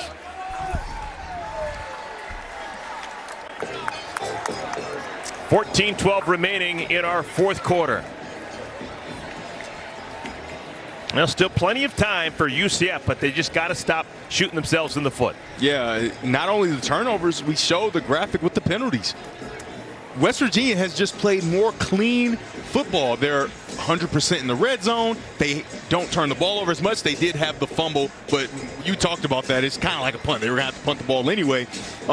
They protect the ball, and it starts with Garrett Green. Remember, that fumble even, Garrett Green got hurt the play before, so he couldn't play on that play. So with Garrett Green in the game, healthy, no turnovers, 100% in the red zone, and he's putting it all on his back. And I thought that you would see this kind of day from him. He continues to build throughout the year, better and better and better. And today, I think it's all coming to a head, and he's put his team in position to get a win in the Big 12. Yeah, the numbers aren't just absolutely spectacular. 136 passing yards, 54 rushing yards, but he has made every play he's needed to make. 100%. He's in complete control is what I like to call it. He's in complete control of the game. Whatever his team needs, he's giving it to him. And he doesn't get stats for playing without the ball, where he affects the defenders and allow his teammates to get outside or get inside because they're worried about what Garrett Green can do with the ball in his hands. He's been special. All right, still plenty of time for UCF to come back on homecoming. They've got 14-12 remaining, both sides with 3 timeouts. They start at the 25. Plumlee. Oh my goodness, almost intercepted for the 4th time. He had a man open, looking for Kobe Hudson, just didn't have the oomph to get it there. Yeah, the ball just kind of hung up there. You can see they went double move, but the safety's trying to fly over the top. You owe Kobe dinner, right? Because as much as Javon Baker was kind of responsible for those other 2 interceptions, right there, Kobe Hudson saves John Rice Plumlee from a fifth, count them, fifth turnover. First time that Plumlee's thrown a pass that actually hit the grass. Oh my goodness, what a catch. Javon Baker laying it out. That was pretty. Inside, throw it behind them. This has been the theme, and they're going to take a look because they want to see if that ball kind of shifted just a little bit. Of a completed pass. It's under further review. The ball can hit the ground when you catch it, but it has to be completely secure, and the ground cannot aid you in making the catch. And right here, I think that he great effort, first of all, but he has his hands perfectly turned over. He has control. I think you got to call that an incompletion. Ooh, yeah, the ball squirts last moment. Well, we got Dean Blandino with us. Dean, your thoughts on that catch, no catch, Javon Baker? Great shot right there. He has to maintain control when he hits the ground, and you can see that one look. The ball appears to come loose as he hits the ground. To me, this is an incomplete pass. Yeah, it bobbles right into his chest. I think it's pretty clear. Devin, just curious. Before you were the starting quarterback at Michigan, you played some wide receiver. What's the proper way to have your hands on that type of play? Thumbs together, or? So there he had it correctly. You want your pinkies together because the ball is going low, right? So you want to kind of put your hands in between the ball and the ground. But as he catches it, his hands kind of open up, and that's why the ball is able to sneak through and hit the ground. I think it's an outstanding effort. And if they would have went a little faster, maybe, you know, but the referees were all over it. They stopped it right away and are going to take a look, and that's going to be overturned, I believe. And Dean believes, too, so I think I'm on the right track. So it's kind of interesting to note, if that ball is an incompletion, Plumlee's first 19 passes, either he completed it to his team. They were caught by somebody. Or the other team. 19 passes, 16 completions, 3 interceptions. But the last 2 passes, we believe, are going to be incomplete. Yeah. One to Kobe Hudson, and now this one to Javon Baker. And if not for Kobe Hudson stopping that ball, it might have been 20 straight to your team or the other team. They're taking quite a long look, probably the spot of the ball, the timing of the clock, and all those different things. I think it's pretty clear that this is incomplete. After further review, the receiver did not maintain possession of the ball. It's an incomplete pass. It's going to be 3rd down and 10 from the 25-yard line. All right, so a 3rd and long. You kind of think because Kobe Hudson was open on that play, it didn't take for a so far out front throw by John Rice Plumlee. Are the interceptions getting to him? Is he trying to be a little too perfect? Is he trying to make sure he doesn't miss? And just like a great shooter, if you're thinking about missing before you throw the ball, that's an issue for you, and you do not want to see your quarterback playing that way. First time today that UCF has had a 3rd down of 10 or more. This isn't going to be easy. Movement. Oh, and the first flag of the day for West Virginia. Yeah, we're going to get 5 out of it. That's the first time today that West Virginia has been penalized. I love it. Offside. Defense. Number 91. 5-yard penalty. Still 3rd down. Sean Martin. It's like the Spider-Man meme. They're like, no, him. You know, just telling on each other, saying who did it. And offsides on West Virginia is pretty clear there. So wipe away that note that was the first time that UCF has had a 3rd down of 10 or more. It's 3rd down and 5. Don't get pressure there. You can replace him with the throw. Plumlee. Oh, my goodness. That's his worst pass of the day. Like I just talked about, trying not to miss. Trying to be perfect and not throw the ball in danger because you've turned the ball over quite a bit. And it's no secret. John Rice Plumlee knows whether it's his fault or not. The interceptions and the turnovers are why his team are in this position down 10, and now he just doesn't want to create another one, and he's well off target. Number 3 for West Virginia is now wearing number 81.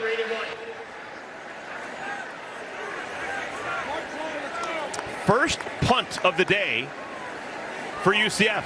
Mitch McCarthy, welcome to the ball game.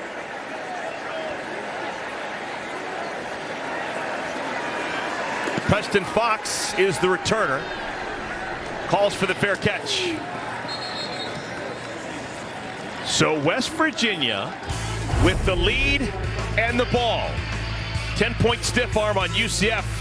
Looking to tack on. Back in a moment.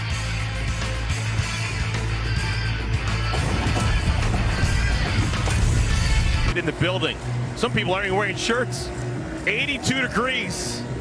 Late October in Orlando. And hotter than a pepper sprout has been Garrett Green on the ground today, Devin Gardner. 3 rushing touchdowns. Woo! We're talking royalty. Most for a West Virginia quarterback since the great Pat White. My former coach, Rich Rodriguez, having Pat White fly all around. And since we're on with Rich Rodriguez, Rita Rodriguez's wife, great dip. Oh, man. Queso! I've actually had Rita Rodriguez's queso before. The dip is second to none. Who knew?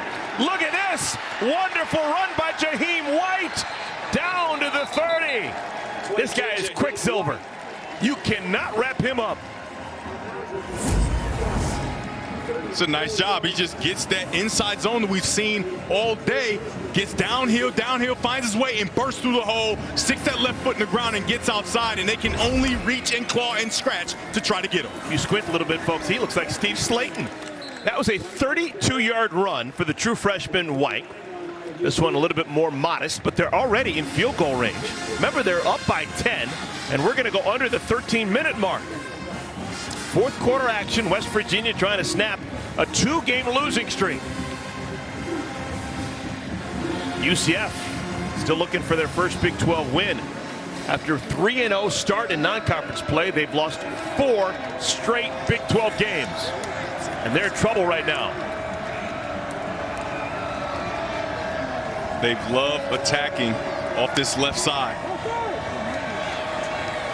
Fake the pitch. 3rd down.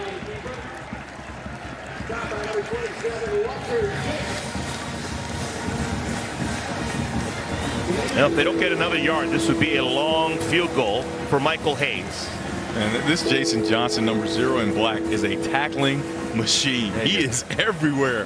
All right, they've had a lot of success with that fake pitch, allowing the quarterback to find his way through, but Jason Johnson is having none of it.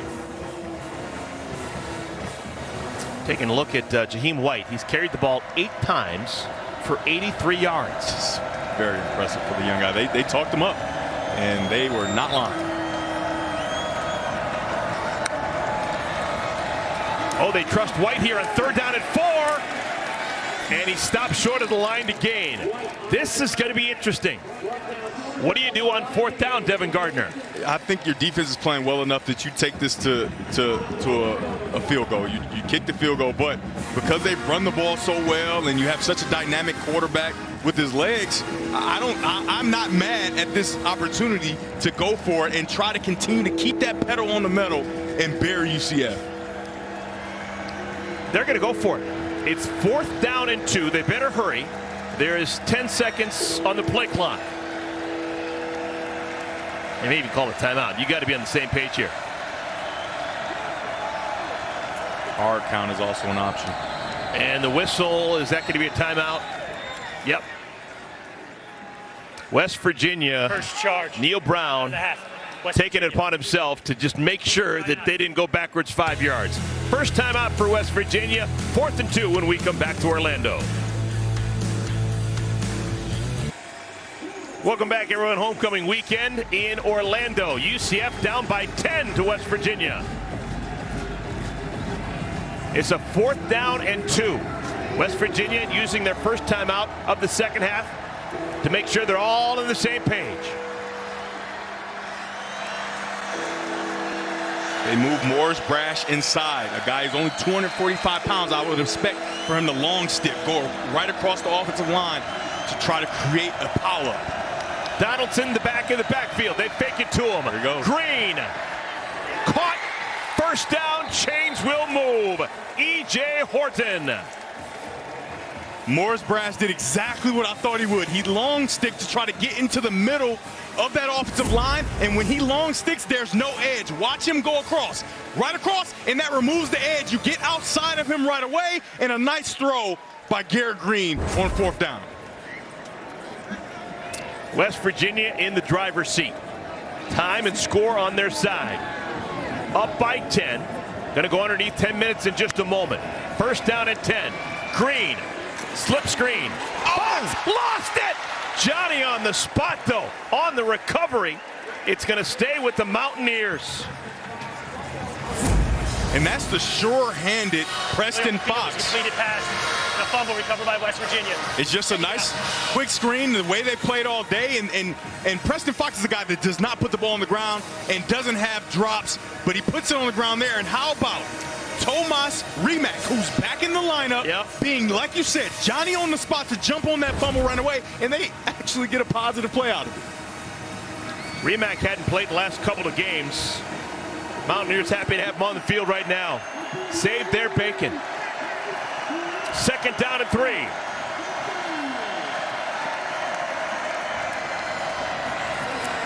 Miss an easy touchdown. C.J. Donaldson, untouched, waltzes into the end zone. And it's the largest lead of the ball game.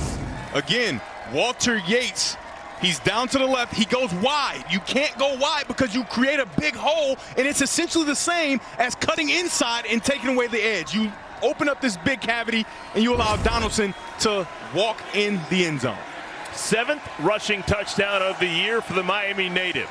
And the lead is 16 with the extra point coming. Mountaineers are still perfect in the red zone. 6 for 6.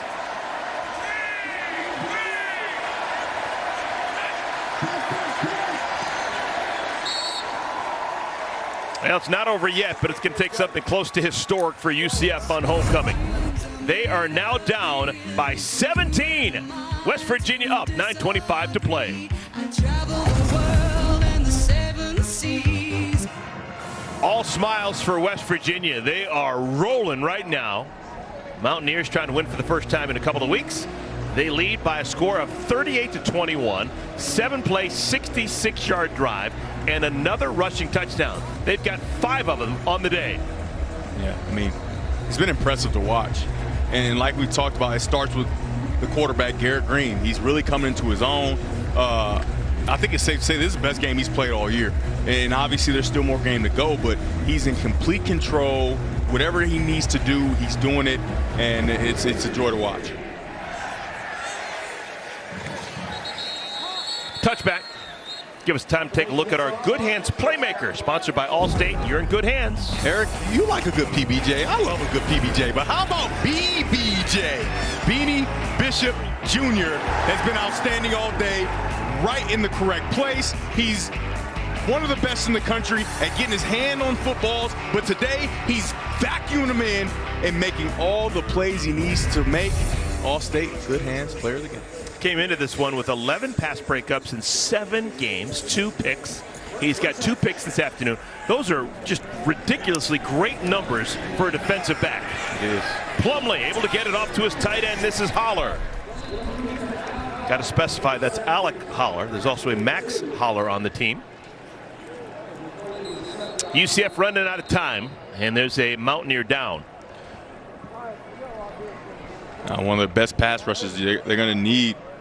Jared Bartlett, a guy who, you know, in obvious pass downs, which UCF, they're technically in those downs where you need to throw the ball down the field, you need to make sure you have your pass rushers available. So hopefully this is something he can recover from in there, and they're starting to stretch it out and get him some liquids. Bartlett's got 4 tackles today. Floridian coming back home. Some down south, Miami way.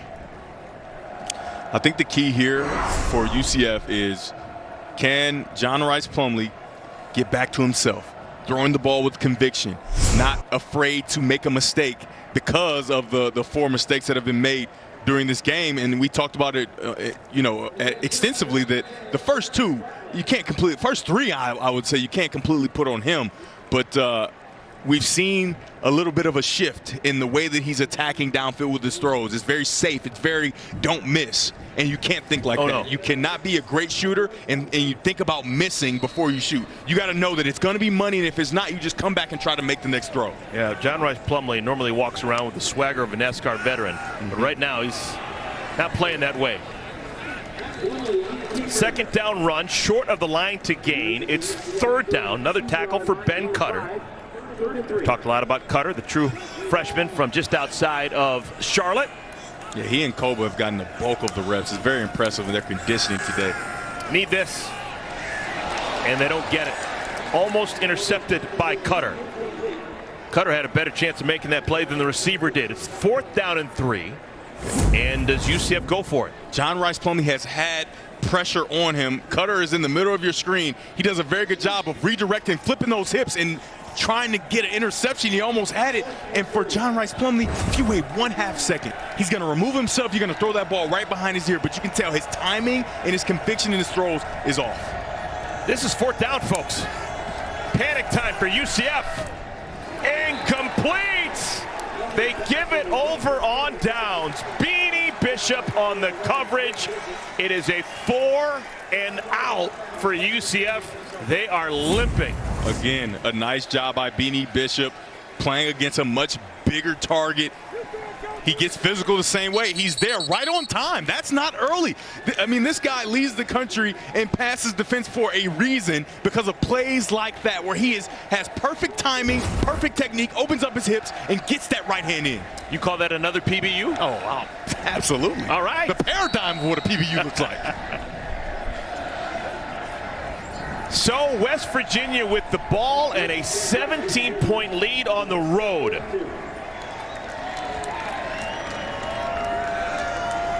Ball's at the 31 to begin this drive. They put Gallagher in motion. Green. Oh, my goodness. Green took a shot.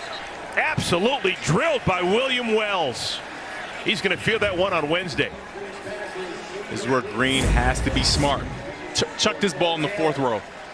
Right, it's not there, it's not there. They got us beat on this one. Chuck it in the 4th row. Don't take shots like this. That's a rib shot. A nice job by Wells. Yeah, Green's not huge. 5'11", 200 pounds. Yeah. He took one for the team. And the incompletion stops the clock. I don't know why they're getting cute. Basically, UCF gave them the game going forward on 4th down, this part of the field. Run the football.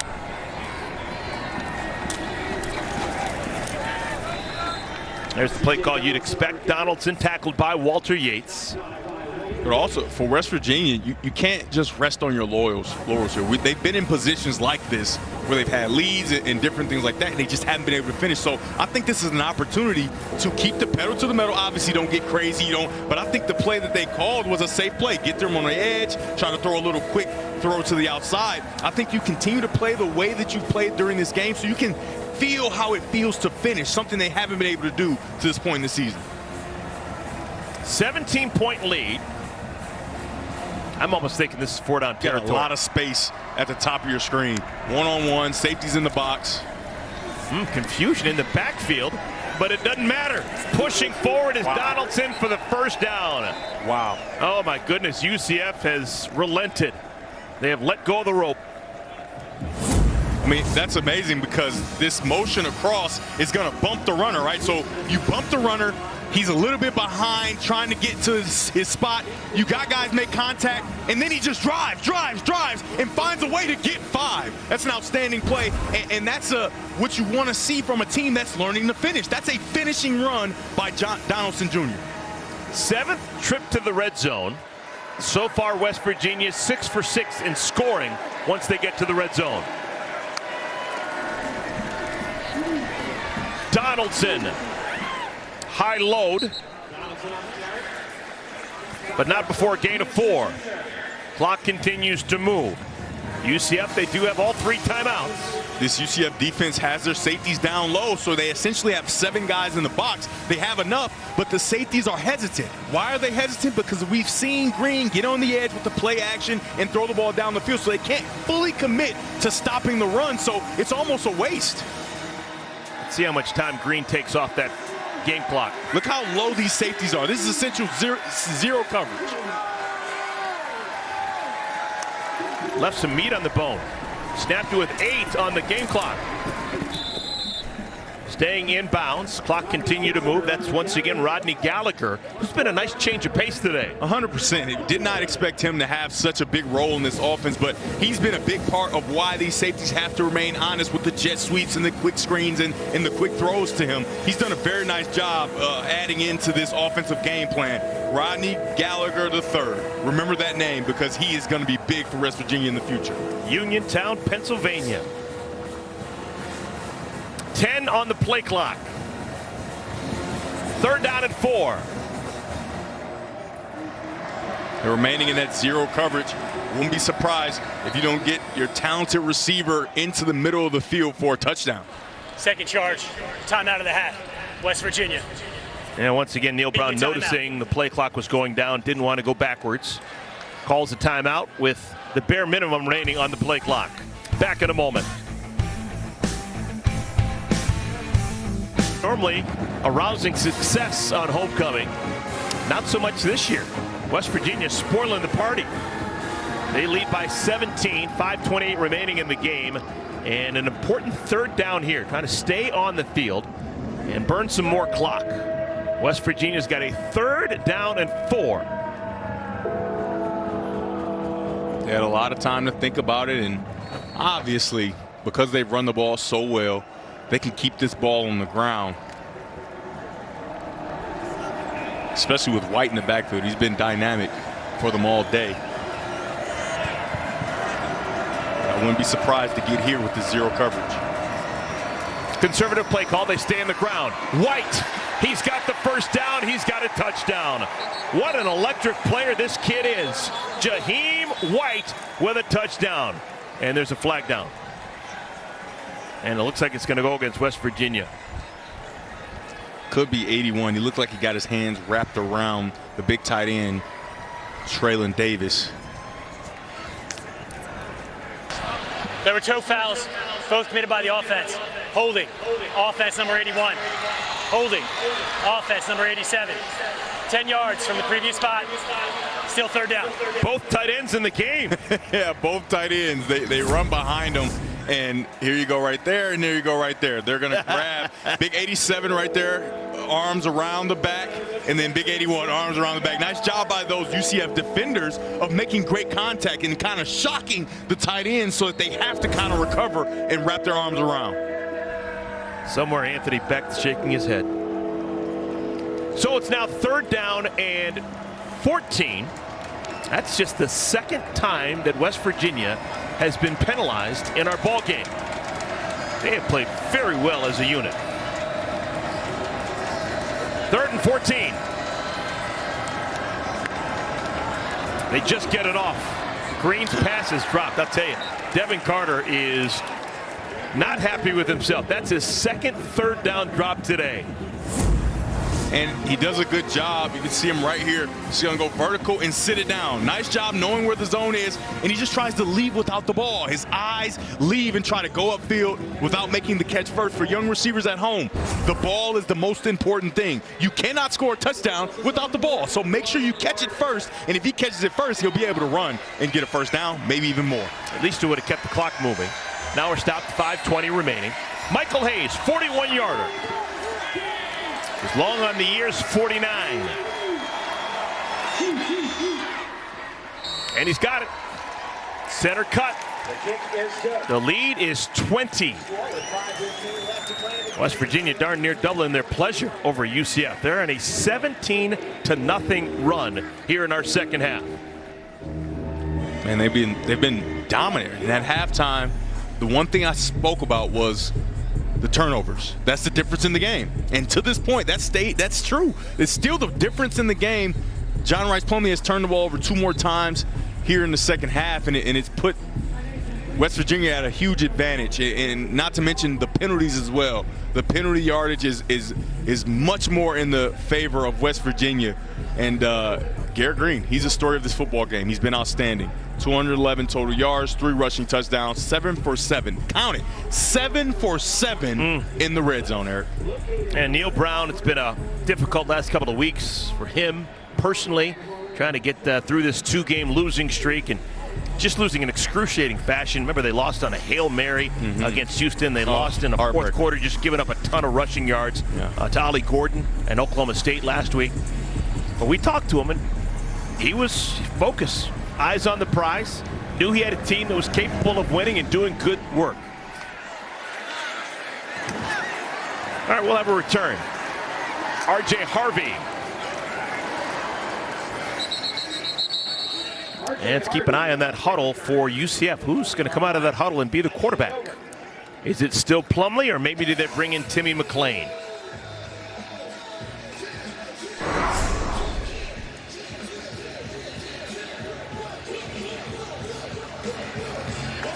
And it's still going to be John Rice Plumlee. Time and score, down 20, 5:07 left in the ball game. This is going to be big time Javon Baker, Kobe Hudson time. Right, on the outside, your big playmaking wide receivers now. If you're West Virginia, you're probably going to borrow over, use some safeties to help out so they can't get those quick, explosive plays that they need to get back in this game. Three-man rush. Plumlee's pass actually hits the corner in the back. Jacoby Spells. That's a pass broken up with the small of his back. It's a really nice job by him. Of course, he doesn't look back to find the ball, but he doesn't make contact. He's just in between the man and the ball. And for Kobe Hudson, you've got to leave some space because the only throw that you can throw is this low throw right here because you're running up the sideline. If you leave him that 5 yards of buffer where you have in practice, where you have a red line, he'll be able to fade you away from the defender, and it'll be a completion. Flag comes down in the backfield. Plumlee throws it away.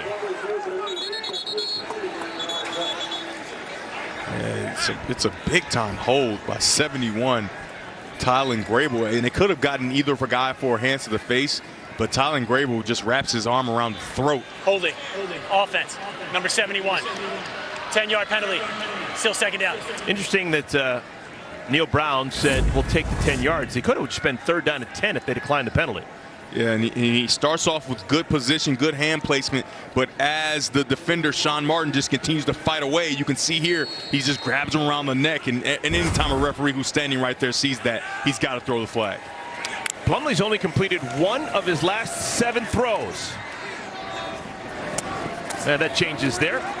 Baker with the grab. Short of the line to gain. Clock continues to move.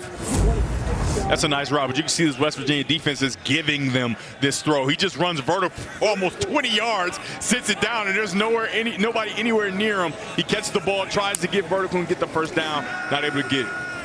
Third down at 4. This will be enough for the first down. This is the other Baker, Jared Baker, with the catch to the 35-yard line. What you're going to see from this West Virginia defense is keep everything in front. Death by 1,000 cuts, except they don't think they're going to die, because if you keep checking the ball down, you drive down and maybe get a score, but you just don't have enough time. Time is not on the side of UCF. They'll give them that all day. And because it's short of the first down marker, clock moving under the 4-minute mark.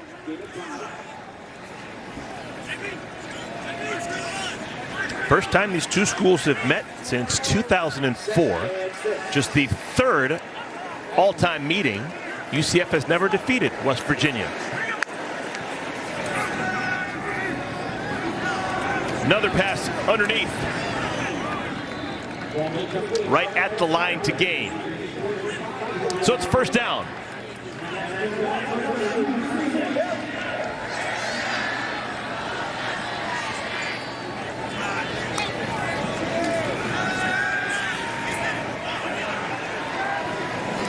Yeah, again, this is classic prevent defense being played by West Virginia, allowing the completions, but short gains, clock moving. That's a gain of 6, and we'll go to the 3-minute mark. If you're Rice Plumlee, you got to try and get that ball up so Pittman can catch it, maybe get more, but get out of bounds so that you can save some time. All right, there's a first down and getting out of bounds. Young tight end Randy Pittman. Thinking about the future for UCF, they've got a game next week, 7 days time, next Saturday. They're going to travel to the Queen City. Queen City along the Ohio River. Cincinnati, Ohio, take on the Bearcats. First time you can ever call that a Big 12 matchup.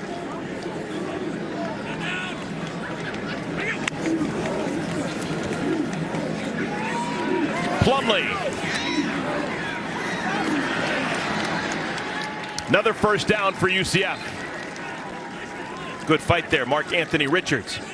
This is a good job by West Virginia, just guarding against the big play. Allow them to continue to make these completions short. Obviously, you will love incompletion, but allow them to complete these balls and stay in position. And contact in the end zone. That's going to be a defensive penalty. Yeah, that's going to be in the end zone. They're going to put the ball at the 2-yard line. That's a big mistake there. Anthony Wilson on the coverage. Pass interference. Defense. Number 12. 15 yards from the previous spot.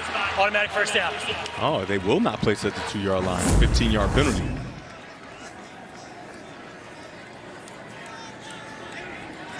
Yeah, I mean, slaps him right across the face there. It's about as clear as it is for a pass interference call.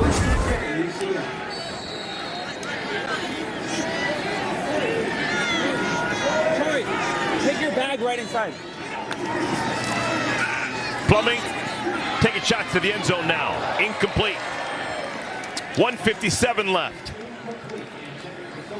That's a 20-point game. UCF does have 3 timeouts. This is their last hurrah, you would imagine. And remember, folks, this was a team that was 3-0 through non-conference play. 3-0. And, of course, the injury to John Rice Plumlee changed the perspective of what they could realistically think about doing. But 3 straight wins and then 5 straight losses. It's painful. It kind of always makes you wonder, because even though, let's not kid ourselves, Timmy McClain came in and played extremely well. He did. In the games that he, spelled John Rice Plumlee. So you think, okay, he's the backup and he plays well. Well, what if we have a healthy starter? How much better even could we have been? Maybe we finish some of those games. This season for UCF and their first opportunity in the Big 12 is going to be the what-if season, because they were so close in so many games without their starter. Obviously, your starter's back. They were close a week ago, and today it's just been not good for John Rice Plumlee and this UCF Knights offense. And to the back of the end zone, that's Kobe Hudson. Did he stay in bounds? Yes, he did. Touchdown at UCF.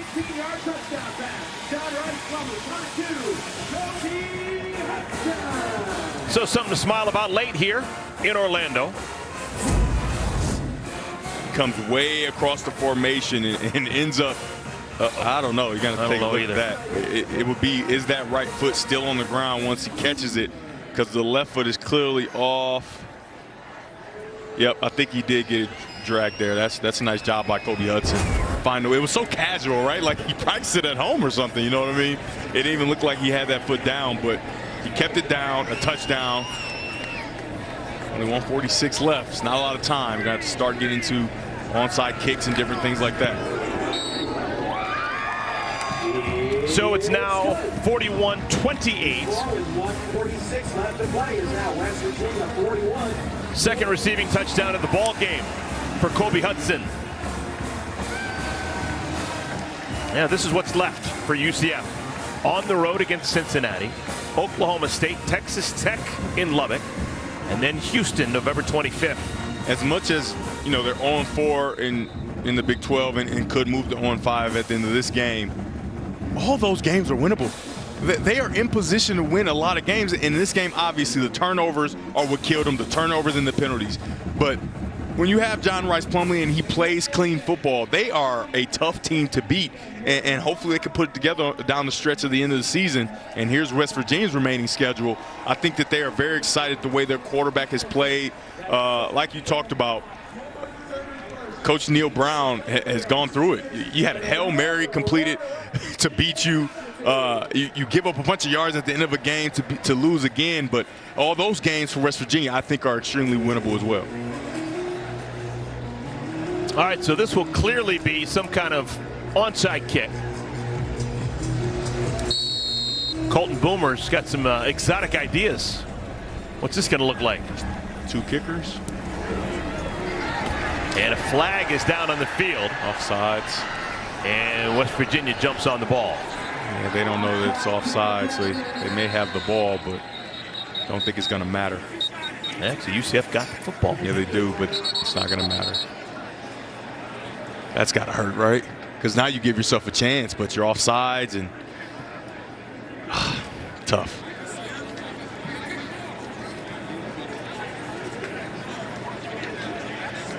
All right, shorten it out. Interesting to see if this is West Virginia ball, what UCF chooses to do. Looked like they might have got an illegal touching, too. There's illegal touching by the kicking team at the 44-yard line. West Virginia will take the ball there. It's offside. Kicking team number 10. Yeah. Penalty is declined. First down, West Virginia. All right, so you get offsides, and then you get the illegal touching. It happened just before the 10-yard mark. He kind of kicked the ball. You're going to see, can't see who it was. right there, boom, illegal touch. Even though he didn't mean to touch it, it's before 10 yards, the ball's touched, so that's a penalty, and you get the ball right there along with the offsides penalty. It's like that's the end for this UCF Knights. Well, we shall see. Team. You don't know. There's still 1:43 remaining. Gus Malzahn's got all 3 timeouts. You do. He's got nowhere else to go. It's his birthday. Favorite place is the football field. I love the optimism that you have there, my friend. That's usually me with the optimism, but I think that this one has come to a close there. I just heard, I didn't see it, but I read the lips of Gus Malzahn. He said something about timeout. So I think he's going to call a timeout after this play. Of course. Oh, my goodness. There's a flag down before the run.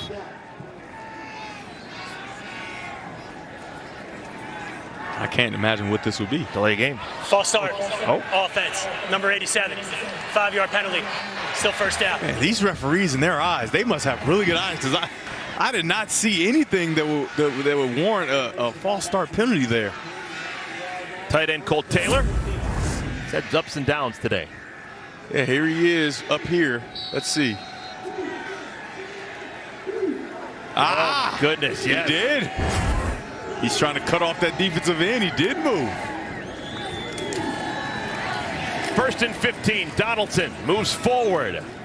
And now all eyes on Gus Malzahn. And UCF does use that First charge, timeout. time out of the hat. UCF, 30 seconds. So Gus still believes. 1:38 remaining. Me, on the other hand. Well, you know, stranger things have happened. We've seen it in the world of college football. Some strange things.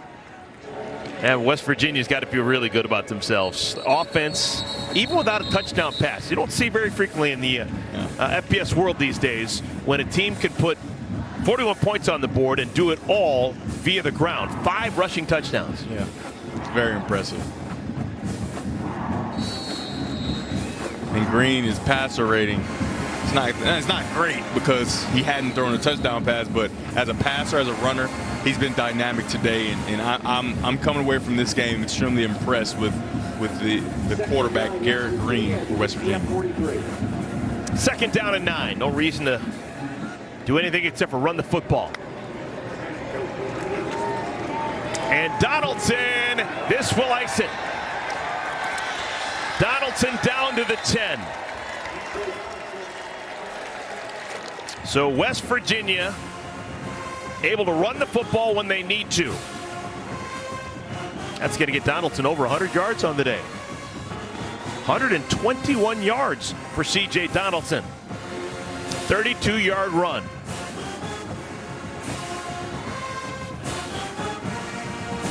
Clock continuing to move. Gus Malzahn is not going to call a timeout.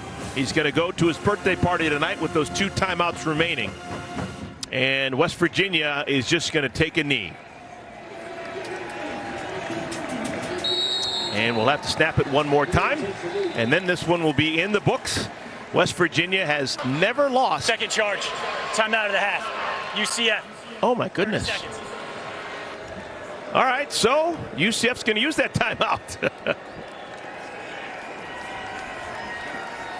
Very rarely do you see someone take a knee, victory formation, and the other team still chooses to call a timeout. But why not? I got nowhere else to go. Let's keep going. I love it. 41-28 is our score. UCF still with 1 more timeout remaining. Just doing the math in my head, Devin. UCF takes another knee. They call an immediate timeout, 50 seconds left. That's all over but the shout. Yeah, it's rough. Because you can see the potential in UCF. You can see how they can be a dynamic team in the Big 12, but they just haven't been able to put it together. And today you thought they might put it together and even looked like it early. But, you know, the turnovers, and I just want to reiterate that in the beginning, John Rice Plumlee, he throws a pass. That's a good pass. It should be caught. It popped up in the air. It's intercepted. Yep. The next interception, I believe, the receiver falls down and it hits the guy in the chest. The next one was the next one, he gets hit while he's throwing the ball. The ball pops straight up in the air. Now, some would say some his fault on that, some not, but, you know, it's a tough play. Next play is receiver falls down, hits the guy in the chest. That's all tough. But then after that, and I always talk about this with quarterbacks, even if those interceptions aren't your fault, you know you threw them, right? And so you play the rest of your game, and it's in your head. And I think it was in his head just a little bit. But Garrett Green is the story today. Outstanding on the ground with his arm, and Neil Brown gets a win. Much needed one. West Virginia, their 2-game losing streak is over. For UCF, they lose on homecoming, and their losing streak now runs to 5 in a row. Tough days right now for the UCF Knights, and that's going to do it. Final score is 41-28. West Virginia defeats UCF. From my partner, Devin Gardner, I'm Eric Collins. We'll get you to the conclusion of Oklahoma and Kansas after this break.